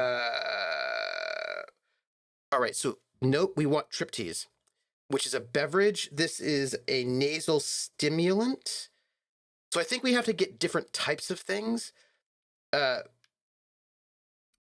right, so we've got a bunch of beverages, which are fine. We can dump, but if we can get a food, adrenal suppression liquid. I don't think we can have more than one type of thing going on at a time. I think it's like food and beverage or something like this. So let's see what we can do. So we've got a bunch of drinks that'll give us extras on mind. Is there anything else we have, like a spray or a cream? Hey, some of these things would be really good for us to have in our consumable slots. Just side note. Okay, this is another drinks. We've got drinks. This is an immunization. This is all health stuff. I don't know if we can get it. I don't know, but what is this? This is base health, armor rating, body. I don't think it's... look, we're gonna... I don't know that made wine. I know of their sausage. Oh, had to run a check. It's a box wine, and I bought it because the image of the box is a Dalahist. Loved it. What's a 20 points is a lot, so it may not be doable, but I figured we should probably at least check, because if we could, through all of our little ridiculousnesses, then that's something, but probably not. I think we're good at this, but not good enough. Whiskey is not going to help us, obviously. Adrenatime is not going to help us. This food is mostly health. That's for some hangovers. Lots of personality. Yeah, what is this?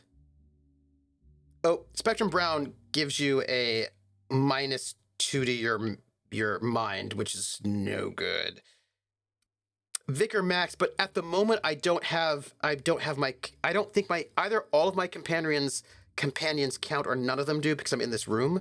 So I think I might have to be doing it without.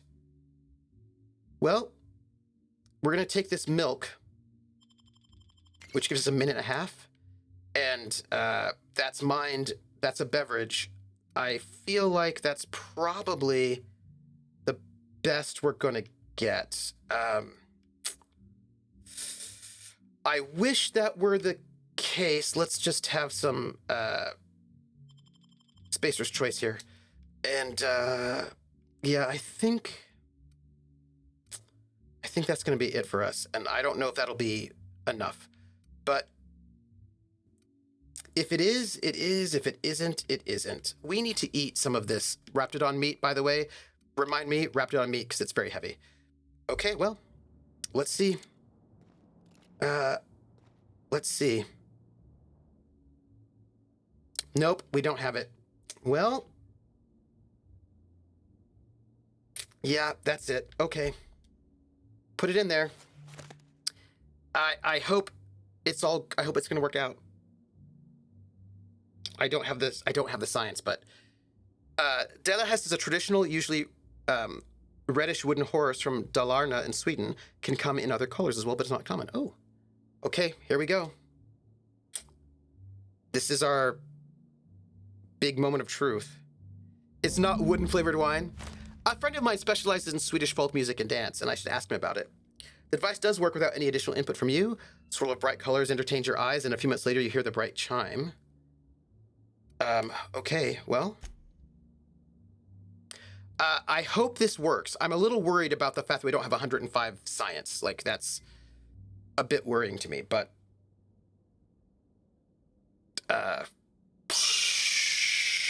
we did our best. It's a little slow to answer my responses, because I know I gotta go. And I just, want to... Okay, that's great. Is it horse flavored though? Okay, let's go. Pop out. Gotta go. I just want to have the thing and be ready. Slow response. The game is not hung up. It's just this is a very slow label situation. I noticed this the last time.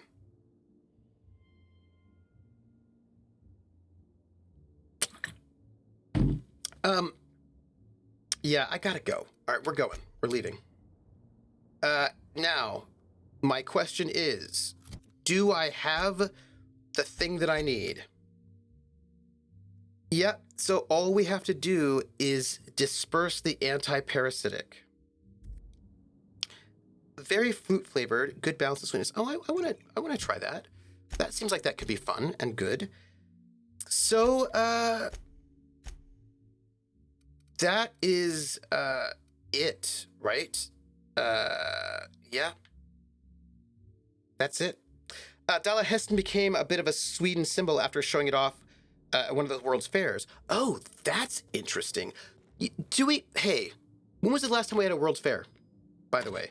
Because they used to be... Always so nice to hear you, Inspector. They used to be all the rage, right? And I feel like they're not really a thing anymore. So, what happened? Thanks for the drama. So this was our stream. We are on the edge of finishing this game, right? Like we're on the edge of glory. I feel like this is like the last moment. We just have to do this thing and then we're done, right? By the way, when was the last World's Fair? I would be very interested in knowing when the last World's Fair was, or World's Exposition, because I don't hear about them anymore, which makes me feel like we don't really... Wait. Oh, I'm gonna go cook. 2021.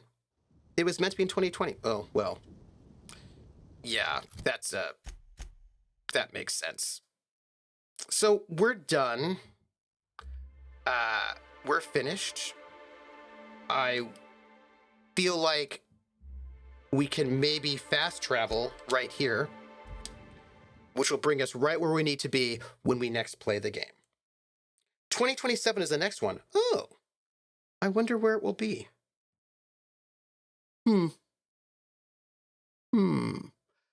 Just so you know, I'm just setting us up for success so that when we start next Saturday, Belgium. Oh, I want to go. That would be fun. I've never been to a World's Fair, and that was like such a thing. I want to go to a World's Fair in 2027. Oh, hey, excuse me for one moment. We have got a little bit of an issue. I need to, like, take care of this for a moment. Excuse me, there's, like, a bit of a thing happening. We just need to take care of this, and then... Not bad, huh? No, okay, sorry about that. We just had a little bit of an issue there for a moment. I was not expecting that. I was just expecting to pop out and be at a good stopping point. I did not expect that, so... Waste of company ammo! Whew, okay, good, great. We're done. I want to... Where are we headed? I want to face the direction that we're headed so that I know where we're going. Oh, that's where we're going. Great. Okay, so next week, we will be able to go... I'm just selling junk. There you go. So next week, we will play. We will go into this building. We will save the world. And I'm going to put myself right in front of this building just like this.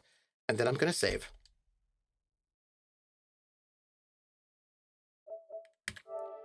I'm very excited about how much we've done today. We did a lot. Ooh, all right. So, let's see. Thank you for being here. I really appreciate it. It's very lovely to spend time with you all, especially considering how busy I've been and not being able to play video games last week. So I want to thank you.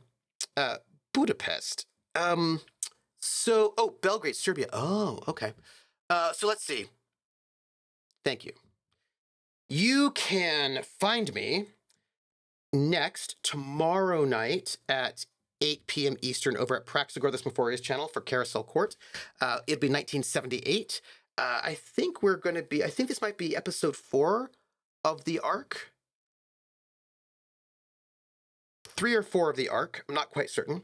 Out of 6 before we get to the next phase. Then you can find me on Monday at 8:30 p.m. Eastern over at Wandering DM's channel for Montreal by Night, our Vampire the Masquerade campaign. And everybody said that they thought that I would lose my character to Loss of Humanity, and I don't think so. I actually, well, we have to play it how it lays. I think that he's probably going to be killed when he goes into a frenzy and breaks the Masquerade is what I think. Because according to the rules, if you are physically provoked, you need to make a frenzy check. And by the way, I felt really guilty for not making that frenzy check the last session because I just forgot. I was so caught up in the moment. But like people keep trying to attack him, and that whenever he's going to be attacked or threatened, he's got to make a frenzy check, a fury frenzy check, and that's at a -2, which is not good.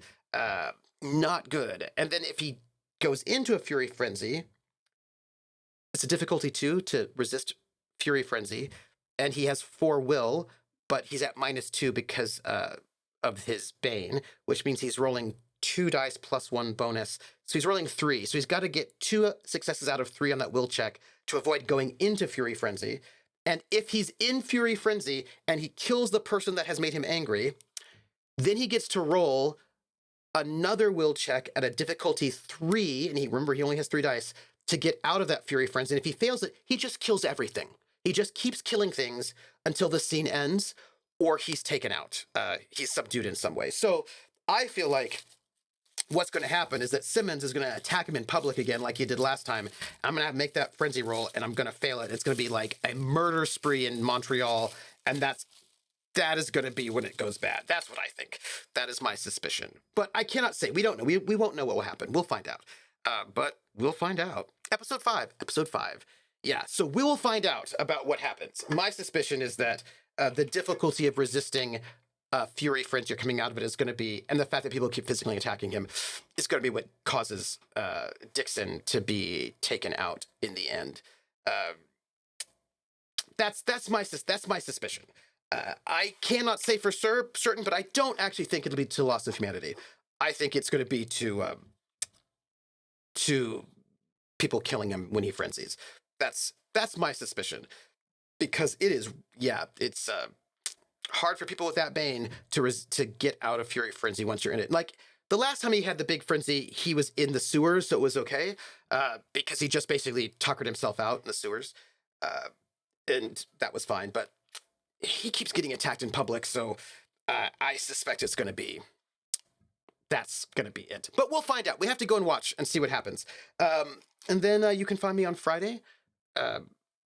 Thursday, of course, at 6 p.m. I'll be here for Disco Elysium. Friday at 7 p.m.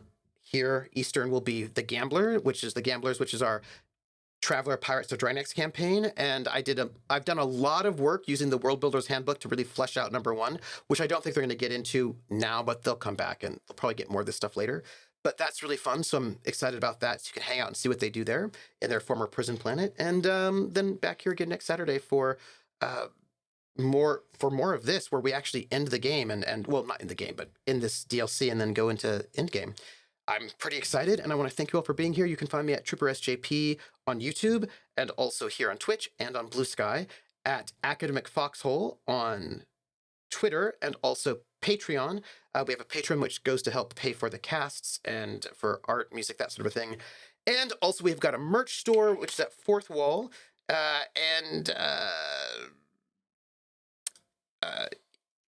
let me see, merch, which is there, which you can get cool stuff.